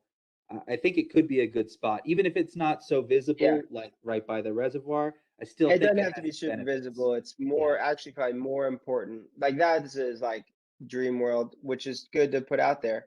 But I think more importantly is that it's near existing bike infrastructure. Obviously the thing that comes to mind that's like not necessarily town space. I don't know 100%, so I won't assume. But like West Mag, like if you had some kind of pump track up there, obviously you have like challenges with parking, but that's a super natural spot. Whether land availability aside, that's a natural spot. And Mud Lake kind of comes to mind as this other really natural spot. Yeah. Or Mhm. unless you have kind of its own center of town environment, which is different. Right. Yeah, and I think that we're going to end up seeing the shoreline become much more of a festival and performance style space. Which is super cool, and that makes sense too. And there's like a balance of all those things that, you know, shoreline's limited, everything's cool next to it. So, you know, that can be moved somewhere else, of course. And I honestly think Mud Lake, if that area kind of like over by Mud Lake, where I can finish at Mud Lake, or as part of that experience, I can go to the pump track, because the pump track is kind of a hang out near the car sometimes kind of thing. And if the more social that can be, the more beneficial that is for the community. And we're also going to have to, like anecdotal experience of going to pump tracks, you know, after riding. yeah. Now we're also going to have the new what's going to be an amazing wild bear complex. They're building that huge complex in their Mud Lake space, so that's going to be swarming with kids. And there's then parking over there. And there's parking, and there's the caribou room too for grown-ups to go see a show. Yeah. Like it could be a Which is nice super cool little area. Yeah. And it's So it sounds like relatively you know- easy to get to from town to ride your bike to on its own. Like, and that's Especially sort when of we part of build that bike trails thing trails. too. Yeah, Yeah, exactly. and that'll encourage that like desire and support, I think. Yep. So where it is over there, I think needs some South of the ring. consideration. It looks like go check out that area. Yeah, that Right. Miranda's. Okay. I looking mean, over. I'll go. I could definitely go take a look. You know, I ride over at Mud Lake pretty often, anyway. So. And it connect to the trails that come from the elementary school into Mud Lake, and you could have connectivity that way. And kids ride their bikes to the elementary school. Yep. So, you know, so like that aspect of, oh, go to the bump, or I After school. yeah, I mean, what pump tracks do is they just, I mean, is anybody else, have you guys ridden them at all or been around them? Some, anybody here? Not so much. Visited. Yeah, Visited. they're just a really cool, like, environment. They tend to be pretty supportive environments for people to learn, and they feel like you have community happening, for sure. That's why I like that area because everything you said there, like it's near existing networks, the infrastructure is there, there's parking there, it's near the schools, it's near bike trails. It seems to make sense to kind of try and find a space around there. I think we can pull it off there, and I think I think you should probably, Sam, you should talk to Jesse if you haven't. Finally, yeah, that's like the thing we've been waiting for, to get back in touch with Jesse too. Is like we just needed to identify a suitable location and have them check it. I was gonna send Maybe you we go over there to. together and have a look, you know. I was gonna send you all the community members, Sam, that have expressed Yeah. interest. So you could do with that. I can as even you like, please. I don't know if, you know, I could organize like a, hey, we're going to meet over here one evening to just walk it and look, and I'll make sure to, you know, I can coordinate with you about like the details of the space and just have a look and see what do people envision there. And I mean, I even know some of our neighbors who are involved with NATO and like excited about stuff in town and have kids that ride a bunch would. all the time. Okay, cool. Yeah. So Everybody like, loves it. oh, nice. So yeah, that'd be great. And like, do you I mean, chime in, you know, I'm just getting excited over here about things, but like, do you envision that space being something that would be like a good place for a pump track? I don't know how much you spend around pump tracks or just have a sense of them. It's not hard to get a sense of them, you know, like hang around them a little bit and they're like, this is cool. Stuff's happening. So I mean, the there's first area that Jesse proposed too was just north of the rink. If you look at the if you see the map again there, sorry, it was just like that tiny little rectangle of land. Oh, Above, hold on. Can you pull the map up again? between the road and the parking lot. And so that was the first area that the excavators proposed for a pump track, and that seemed like he was totally happy with that space and the amount of land. Which spot were we talking about? So, like, we see where it says rink, R-I-N-K, and then there's the gray. Yeah. So that tiny little green rectangle just above it, that was, he scoped that out and was suggesting that. So Cool. but the tennis rink, and they want to use that to expand parking. So Okay. yeah, the area south of it, I've never walked down in that little bit there. It's a pretty small area, I would think, for what you guys are talking about, though. I mean, he was happy with that little rectangle. These pump tracks, John, have you been to some of these before? They're really interesting that like you can be kind of circular in their nature, and so it doesn't actually need a huge space. It can be in a surprisingly small space and be awesome. Well, I work out right next to the Valmont Park, and that place Okay, so you know is big, but the pump that place part- is huge. right, and then the pump part, I don't know what subset of that location it is. Yeah, yeah, because like the Valmont's a big jump park and like everything versus just you know, and of course pump tracks can be enormous as well. I feel like But you might they're want to meet up with Jesse. Like you two could meet up and like go scope out yeah, the area and just Yeah. see how it feels like in I'll person. I'll There's definitely nothing I'm but, happy to coordinate that trails back because there. things like that. Yeah, what was that, CT? There's a lot of trails back there that connect the roads in the neighborhoods. Yeah. Along Yeah. people's houses. Yep. But, Yeah. people walk their dogs back there all the time. So it's an interesting idea. I imagine a lot of the people that use those trails would probably have strong opinions. Yeah. Yeah, probably so, and rightly so. You know, like absolutely, for sure, potentially. I'll But go. I do I'll think, coordinate going and walking that here. yeah, I think we have a Before we stronger, get a bunch of a snow much on the stronger ground. argument if it's within what is already a recreational facility that people are already transporting their kids to on a Mhm. regular basis. You know, that already sees that kind of traffic. Because You know, I then you mean, don't. the other ones like Big Springs Park, like that has like an existing like couple of teeny little wooden platforms that kids have like people have built to ride their bikes over, but there is no parking, there's no accessibility to that area. It would just be a bigger endeavor in some place like that. Yeah, Well, I'd be the fine with original- having it in Big Springs too, but Yeah, The I'd be original fine with that question too, was but how yeah. many people in the community are actually behind that, right? And so, over the last year Yeah. and a half, we've had, I think, maybe like two people, two families or two entities that have been vocal about it. But how is it bigger than that? I guess that's back to the first thing we talked about was like, how do we get the people that care about it? How many people are those? How do we get those people to start jumping in as opposed to us running around and looking at these things? I've Let me even seen consider more and more that people too. reaching out. You know, and I think Sam, I think that your challenges are going to be, identifying a location, figuring out what needs to be done Yeah, in terms of design and what kind of budget's going to be necessary, even with the donated labor and machinery from High Performance. He's not a pump track designer, so he's not going to be able to, yep, design a pump track. He can just move the dirt around for us.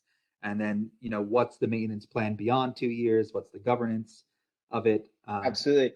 And that's super important for these things, Yeah. And then it's going to 100%. have to be on town land, so, Yep. while there is some town land in Big Springs, again, it's so inaccessible. There's no parking. There are so many contiguous private properties that it's almost impossible to build even a trail through Big Springs, let alone Yeah. figure out a parking lot. So, yeah, there's going to be a lot of those kinds of challenges. But I do think that either way, if we're bringing this to the public at any point, there's going to have to be serious alternatives. Like I think you can have a preferred plan, but what I've learned is that in public like- input, the community likes to see serious alternatives where Alternatives. they're not just Yeah. being like funneled into one So much you're decision, gonna do. Yeah. feeling like they're forced into it. Because then you can really demonstrate why your top choice is your top choice and why it makes the most I sense like that. if there are genuine alternatives. So we'll say, you really need to have an A, B, and C plan at a minimum for Yeah. this. I think And whenever you, considerations for like, here's why A really is our top choice. B, this is why it's the second spot. Here's why C is this. And we'll list out, as we understand this better, A has better access to more of the community without a car type of Yeah. thing.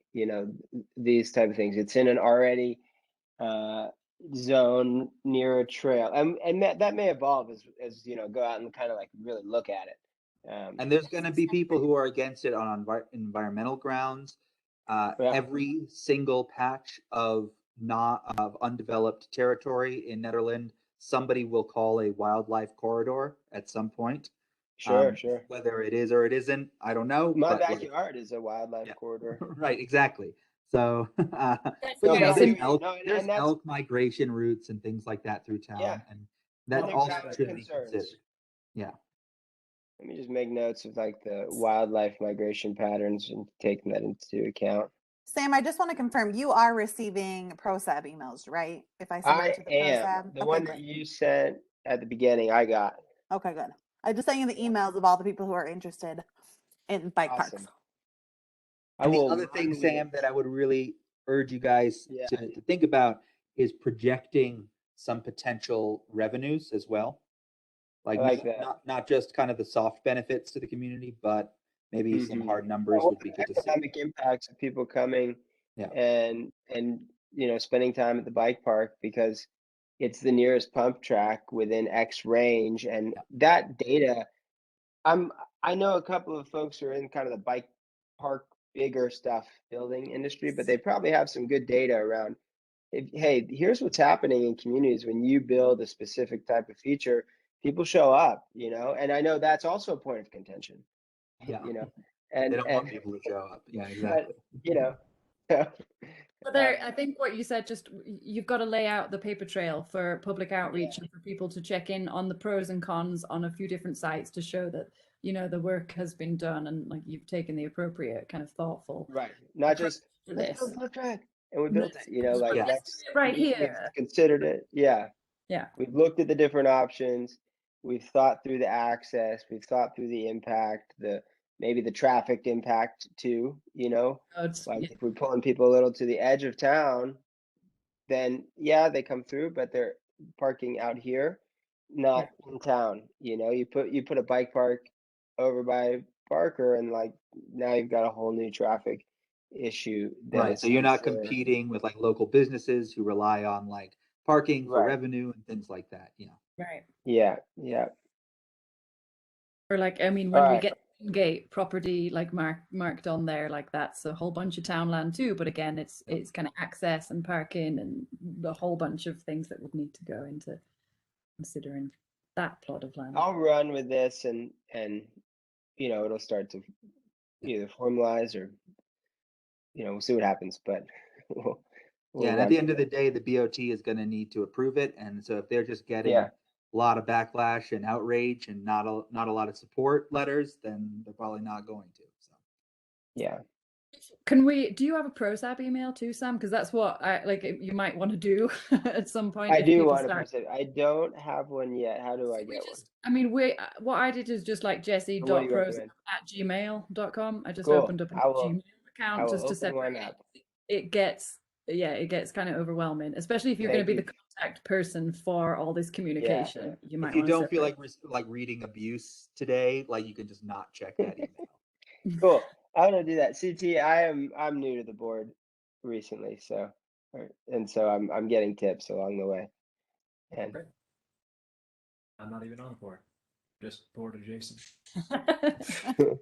You're just waiting for the in your position countdown. not too long ago, and I was excited about it. For things like this, to be able to spearhead things where it's like, hey, what a cool opportunity that would be for town. If it's done right and taken into account everybody's legitimate concerns. Sure. Yeah, very rewarding. Like That's how things happen. Yeah. All right, bike park. Anything else? Well, I got a question. There was a lot of talk about the access or egress from Big Springs, and I haven't heard anything in a while about that. And it was kind of put to the back burner on one of the meetings. So I'm just wondering if Senate, where we are. basically ask Joe Manchin where our egress is.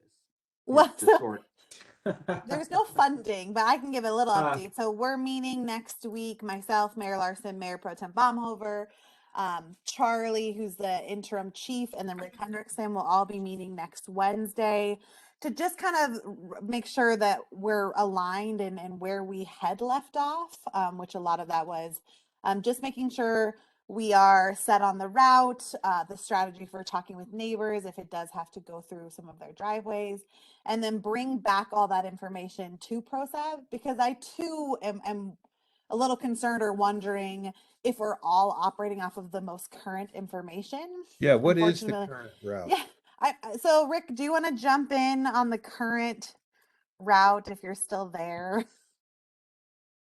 There you are. Yeah, I'm still here. I don't know if I have a map to pull up. Let me see if I do though. Yeah, there's really, last I heard, and I was not in it as fully as the former chief was, but there's basically the route that's been talked about for years goes off a Doe Trail somewhere, a couple alternatives on that, and goes up to Magnolia Road. And then more recently, there's been discussion of a second route or an alternate that goes off of Wildwood and goes out to Magnolia Road. They both have pros and cons. The biggest pro and con is that the one off Wildwood is not very far west, does not serve most of Big Springs. But it is also, it's fairly short. Can I pull up my share screen with the map on it? Yeah, please. I was Sure, gonna You show. got it. I mean, Okay.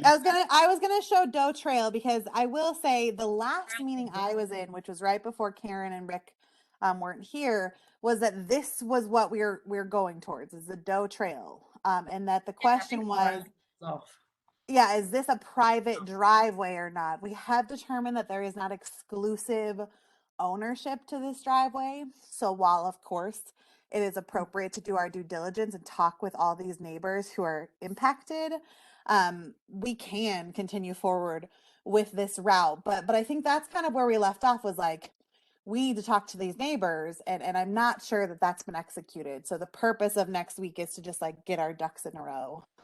But this is the route that I believe is like number one at this time. Eric, just like real quick, why is the DDA liaison and not the ProSab liaison at this next week's meeting?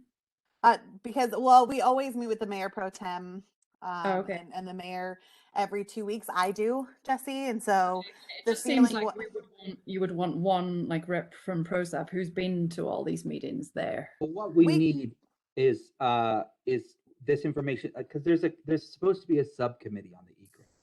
Yeah, which there's me and Tanya, and it was G and Rick Durr. Yeah. And so if that subcommittee is defunct, it needs to be formally defunct rather than just informally kind of ignored. So hopefully that I don't think it's defunct. I think Trustee Carvel and myself would have an issue with that. So I think that, I guess where the reason why we would start, and it's just that Mayor Pro Tem's at that meeting, Jesse, not anything particular, is let's just make sure we know what we had all last talked about, since so many people had separate conversations, and then revisit not only the subcommittee, but all of the boards and commissions, so that we're all looking at the same thing, having the same conversation. That's kind of my concern, is the continuity of information. I would like either Eric or myself or someone who's been part of these conversations to be a part of that conversation. I feel like, because otherwise it just telephone. So I would then ask that be just a separate, because that's just my usual touch base with them. Yeah, that has to be, because it would need to be publicly noticed. Yeah, I guess I'm not trying to disclude anyone. I just feel like this is a good opportunity, because Mayor Larson had his own conversations. I had my own. Rick had his own. Charlie had his own. That the four of us need to make sure all of our information is aligned, and then we can start to revisit all these conversations. So it's not an intention to cut anyone out. It's just like, because we lost Karen and we've lost Richter, who were two of the biggest players here, we just need to get back on track. Yeah. So carry on. I would really like to see the results of that conversation relayed to that subcommittee. Okay. Which is Jesse, Tanya, and Mayor Larson. Hopefully would be the person to kind of deliver that information, and then come to all the boards, because I don't think that subcommittee should learn at the same time. I think they should know first.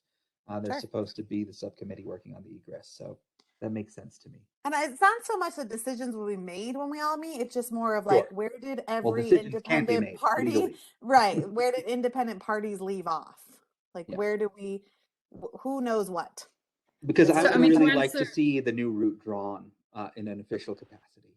And I think I have it somewhere. Let me see. Yeah, that's exactly where I'm going at. Like, I was going to say that just to answer like pictures 1,000 words here.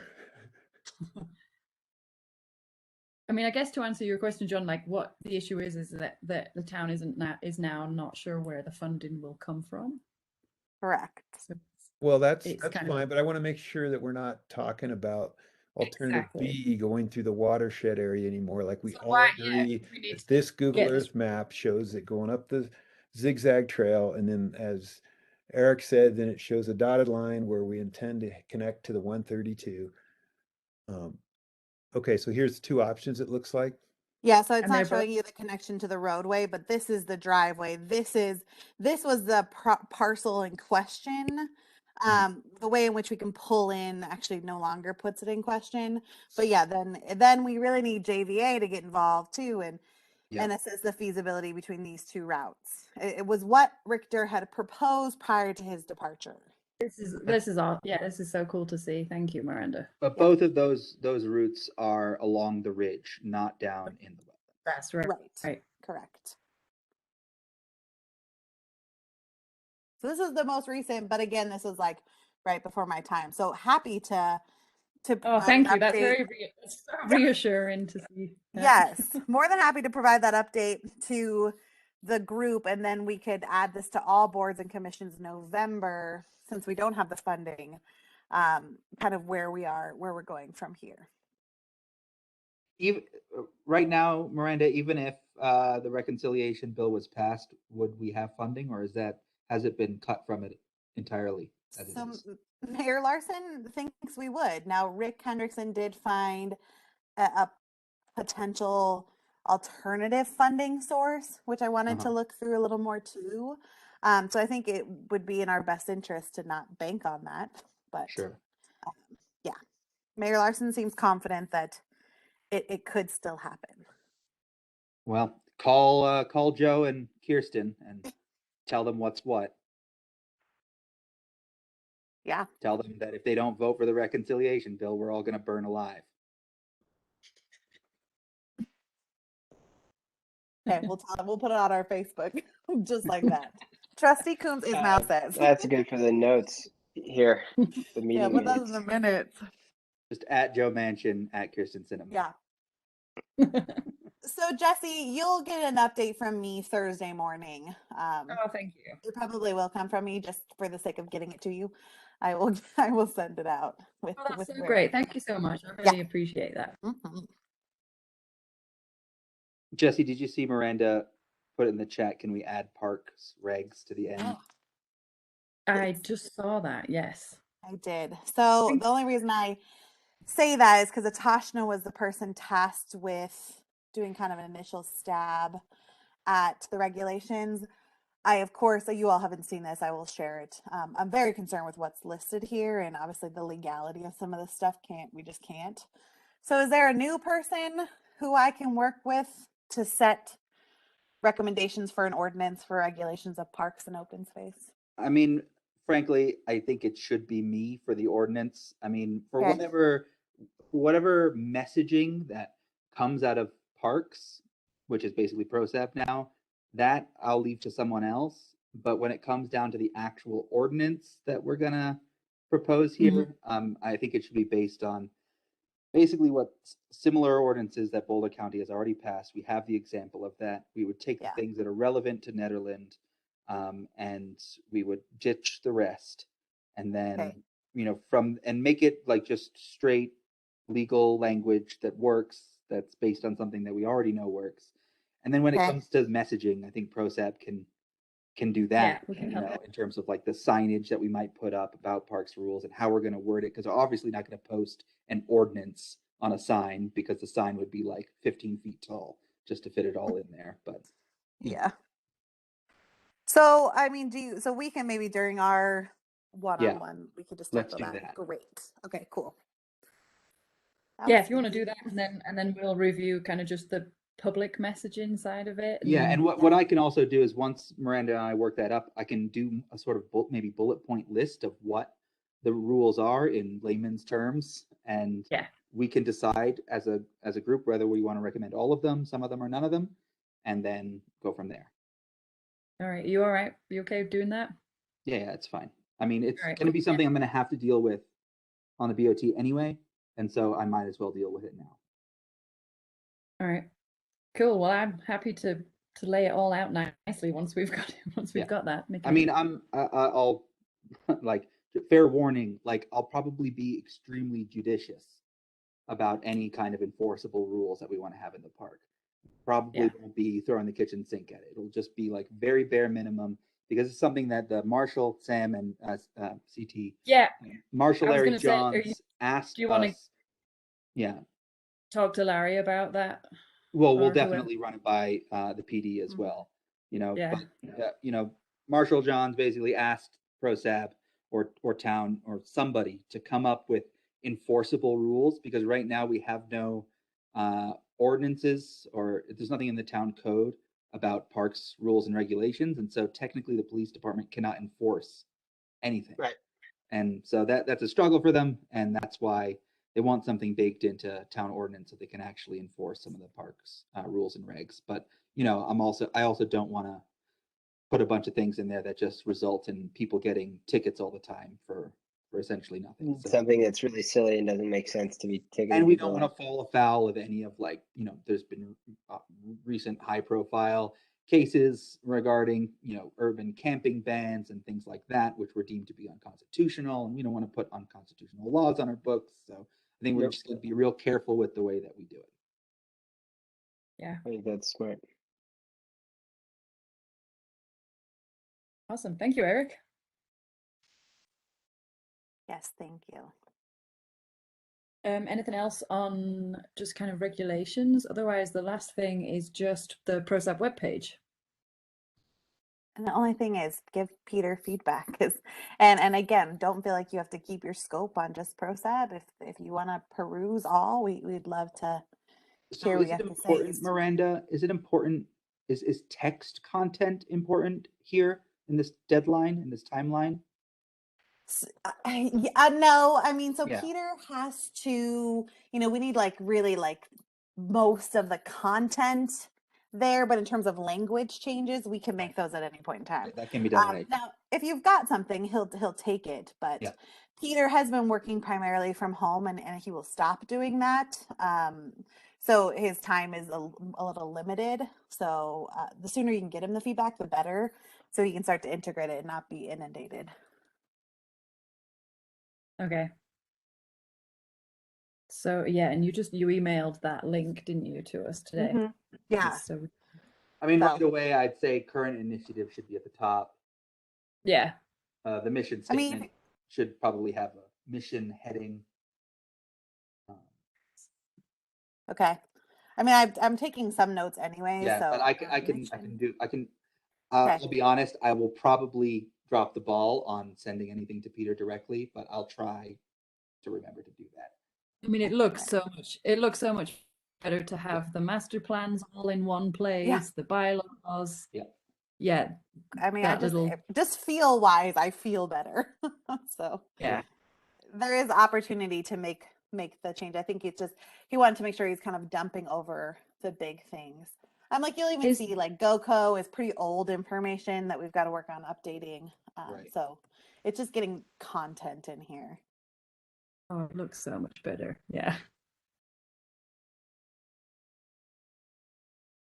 How come the colors are different in the GoCo ProSab logo than in the main ProSab? I'm sorry, was that the GoCo ProSab logo? The GoCo ProSab logo. That's exactly interesting. what It I turns said. green. Huh. I don't know. That's weird. I wonder if he did that to contrast. I'd have to compare it to our current site. Yeah, it looks like a color interpretation failure of some kind. Because it's normal on our site. Yeah. Okay. And we need to put Sam on there. I just realized. There you go. Yeah, and like I said, I think pictures of people would be really nice.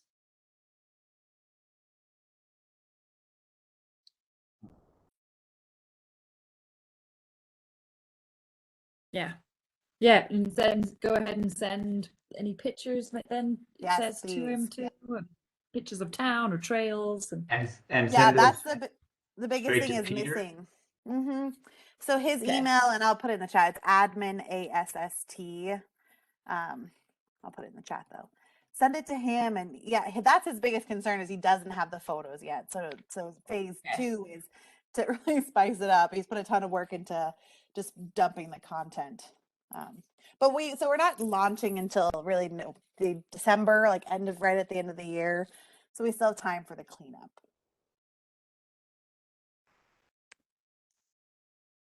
Cool. And obviously, we're going to have a drone video on the banner of all of Netherlands parks, right? Yes. I have a drone. Well, yes. Sweet, let's do it. I have one too, but it looks like you're Good. recording on a potato.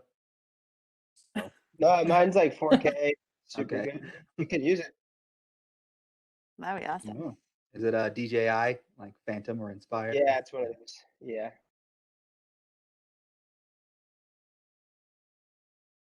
I think we Awesome. should actually do stuff Yeah, like that. we can do that. Honestly. Yeah, absolutely. 100%. That would be. Yeah, for sure. We can make that happen. That'd be fun anyways. Oh yeah. Oh, I've always wanted to get. Can we get one for the Glaspie House too? I really want one for the Ooh, yeah. museum. I mean, sure if you we want can to get do like all, a like- little video walkthrough, I can do that too, like a little glide cam walkthrough. I would love to do that. There you go. There's another asset. Like that land belongs to town. Like that is a Right. town property. Yeah, and I think that will fall under the parks manager position. Which It will. property? Yeah, it will. That's exactly what. So the Glaspie House Museum, it's like the town's only museum that it owns, and it's up on Bridge Street, Bridge and Forth, the intersection of Oh, cool. Bridge and Third. Yeah, add it to the asset list if it's not there. Yeah, that should be on the asset list because that is like Nikki's like one of the jobs that would go from one of the public works employees to the Right. parks manager. They're responsible for overseeing that property too. Awesome. Yeah, I guess I'm a little I'm not certain about the ProSab objectives section Okay. of the website. I mean, I need to think about it more. I don't have like a good direct critique right now, but it feels like it's almost redundant, like it's almost Mission because like at the bottom of the page, and yet it's our objectives. I don't know if that's the way to do it. I'll let me think about it a bit Okay. more. It just Yeah, feels like a kind of lot of is reading, and you have to restating- pick through paragraphs to get to links, which I never like. So I think that we might find a better way to organize what is linked to and then what we're trying to say about it. Yeah.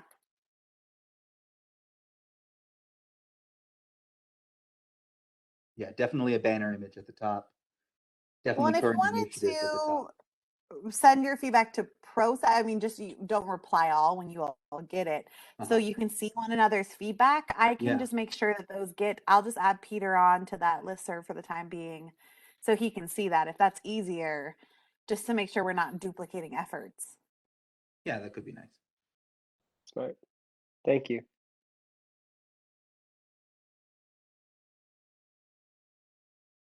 Yeah.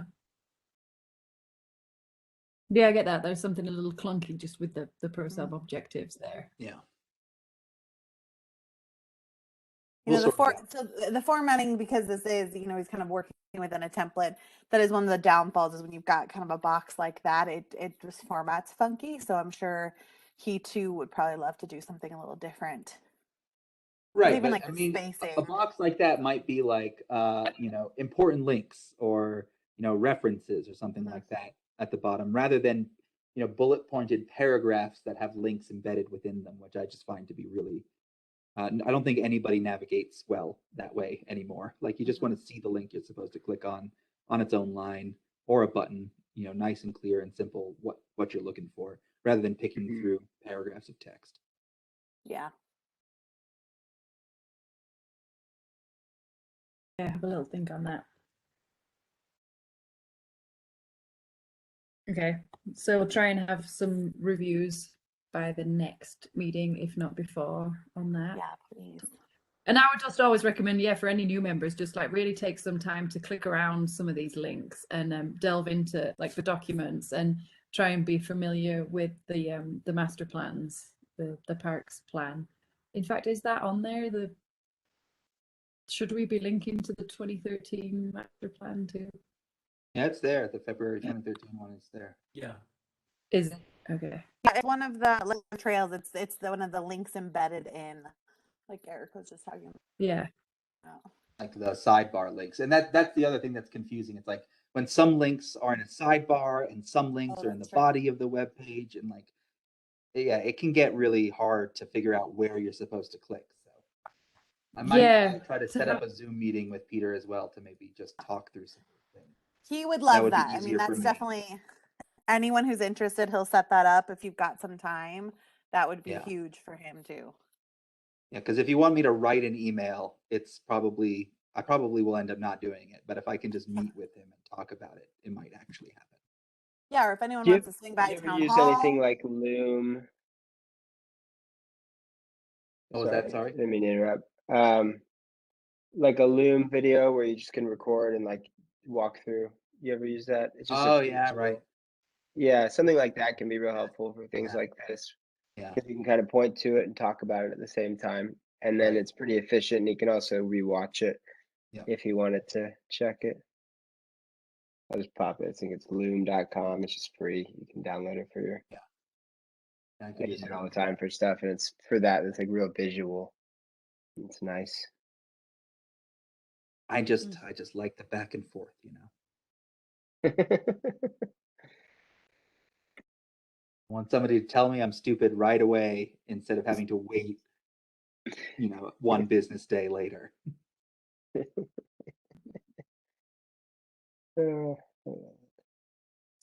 true. All right. There's a web page. Looks like we've got a lot of homework to do as always. Before we adjourn too, I did send you all a flyer for the volunteer appreciation get together. Don't quote me on even when the date is of that. Hope that you can make it an RSVP if you can. Did you all get that? I saw it. And I know, John, you responded you're out of see it. town, right? If I recall correctly. Right. Okay. If you are not out of town, we'd love to have you. December 9th. Thank you. I'm like on someday and sometime. December 9th, 5 to 7, community center. It will be catered so people then can like sit down at their tables and enjoy some Who's food catering? by Bright Heart Catering. Trish Graves will be catering. Oh, well, thank If you'd you. like it, let us know.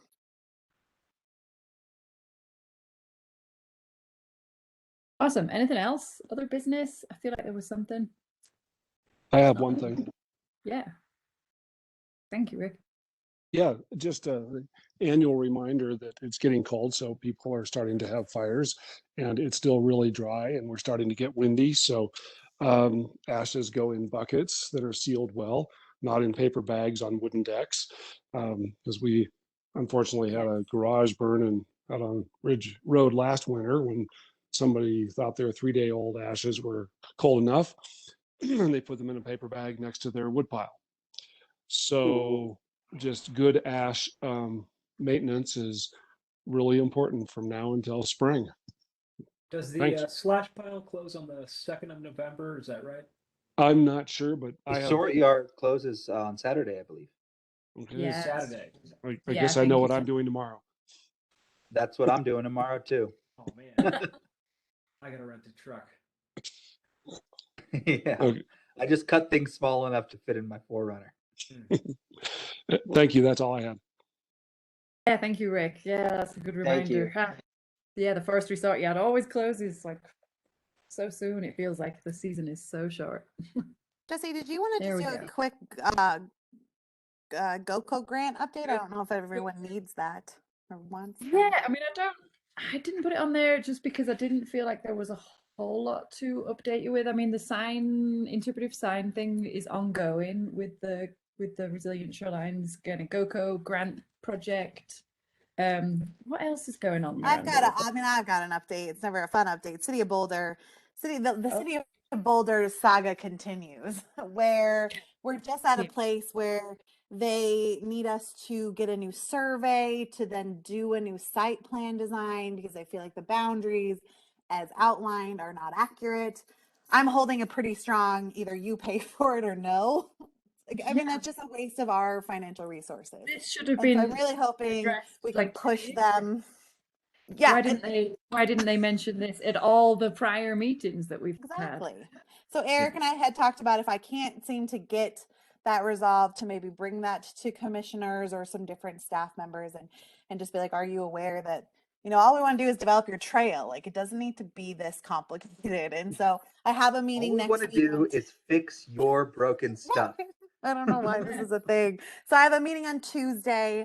I'll let you know what comes of that. But my hope is that we can get closer. I think our worst case scenario is we're just not developing their property, which leaves a feeling of like incomplete project. And so we did talk about, for the interpretive signs, regardless, pulling them onto town property. So we're not even like entertaining the possibility of needing to incorporate that into an agreement. But For they sure. have been tough, and are every time we turn around, it's like something new. Yeah, So I do think will- that we should, even if things don't go well in your next meeting, or maybe especially if they don't, that, you know, at some point, maybe approaching someone from city council about it and saying, what's going on here? Yeah. Like, can you help us out a bit with your staff? Yeah, I mean, I feel like what we should at least pop into their Parks and Rec board meeting and be like, Yeah. hey. Yeah. Yeah, Yeah. So I like, mean, that's honestly, unfortunate. Does that their make Parks sense? Board, it would make sense, Jesse, as chair of Nederland Parks Board, to have a chat with Yeah. the chair of their Parks Board, and, you know, just Exactly. just a I casual mean, this thing, is nothing formal. yeah, exactly. All we're trying to do is improve accessibility on one of our trails that happens to be on, you know, on their older land, Yeah. and it would completely like fulfill their mission too. I'd be And happy to ultimately, jump we're in all with part you of on the bigger that. community, Yeah. you know. So Yeah. Yeah, hook me up with any of that too. I'd be happy to hop in on any of those discussions. Yeah, they're It's trying to also- keep it on an interesting low scale level, which is fine. I'm happy to play with that too. But I was telling Eric, if I don't get anywhere this last round, I think Yeah. we go a different route. Well, even having those relationships in a more social and informal way can be really, really valuable. So, I mean, I think it would be good for us to have those relationships across the Yeah. boards, regardless of this particular project, for reasons like this. So, even though this is a bit Yeah. late getting into it, I think it's Yeah, it's there's worth no trying. reason to be. Yeah. There's no reason to be super formal about it, but just Yeah. to open up a dialogue, and because the interests are the same, you would think so. You would imagine. Mhm. Well, you don't know. Yeah, I'm city not really fully understanding like what the problems are, and so even like the way in which they're granting that, like, that easement agreement is like more in their favor than towns. It's Yeah. not the same language for both parcels, which doesn't make sense to us. And so I'll just keep you posted, and hopefully we get somewhere. But I don't know. I'm losing a little faith. I'm not gonna lie. Well, yeah, whatever we can do to kind of just help with that. If you're Mhm. getting tired too, come in and be perky. Yeah, no, I think keeping it with myself and Robbie has helped, not having as many, because they come in with like 7 people. So it's like, can we just knock it down to 2 and try to work through this and not have it them versus me and Chris? So that might, Yeah. I'm hopeful that this conversation goes well. It just seems like often when he brings information back, somehow we get off. So setting, and that's where I've just maintained this like really strong line of like, if you want a survey, great, pay for it. Us paying for it doesn't make any sense. I would hate for any tensions between like I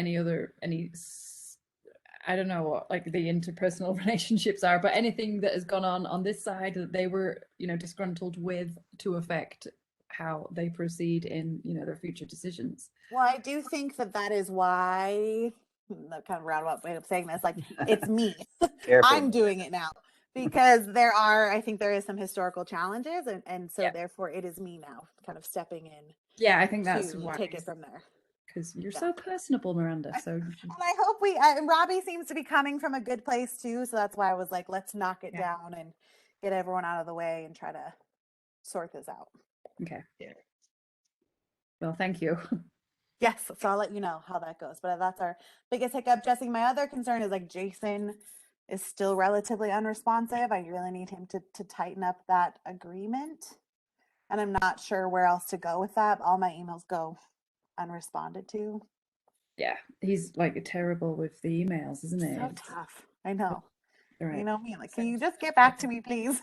So I'll send another one right now, just like checking in. But I know we're a little ways out, but it would be nice to get that nailed down. And then I Yeah. guess the last thing this group does not know is we were approved for an extension. We have until March 31st, 2023 to finalize the grant and could be eligible for one more extension if necessary. But we're still shooting for fall, I hope. Yes.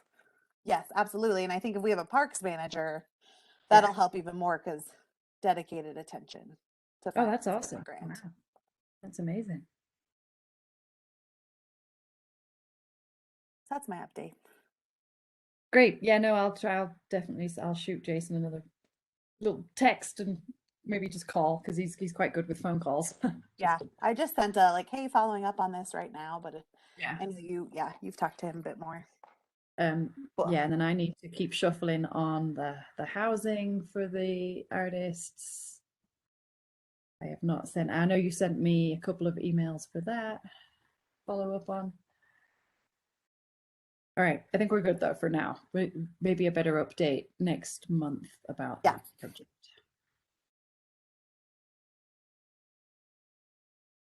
Okay, any other business? Awesome. I feel like that was really productive. We've got a lot of stuff to work on. I think everybody's got some assignments to chip away at. Even CT is not even on the board yet. Yeah. Standard flag sizes are we very go. easy to research.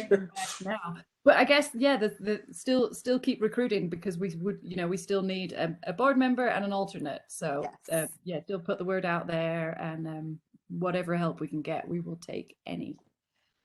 Well, I imagine, Miranda, there were people who applied to be on ProSab, weren't there, that didn't get on?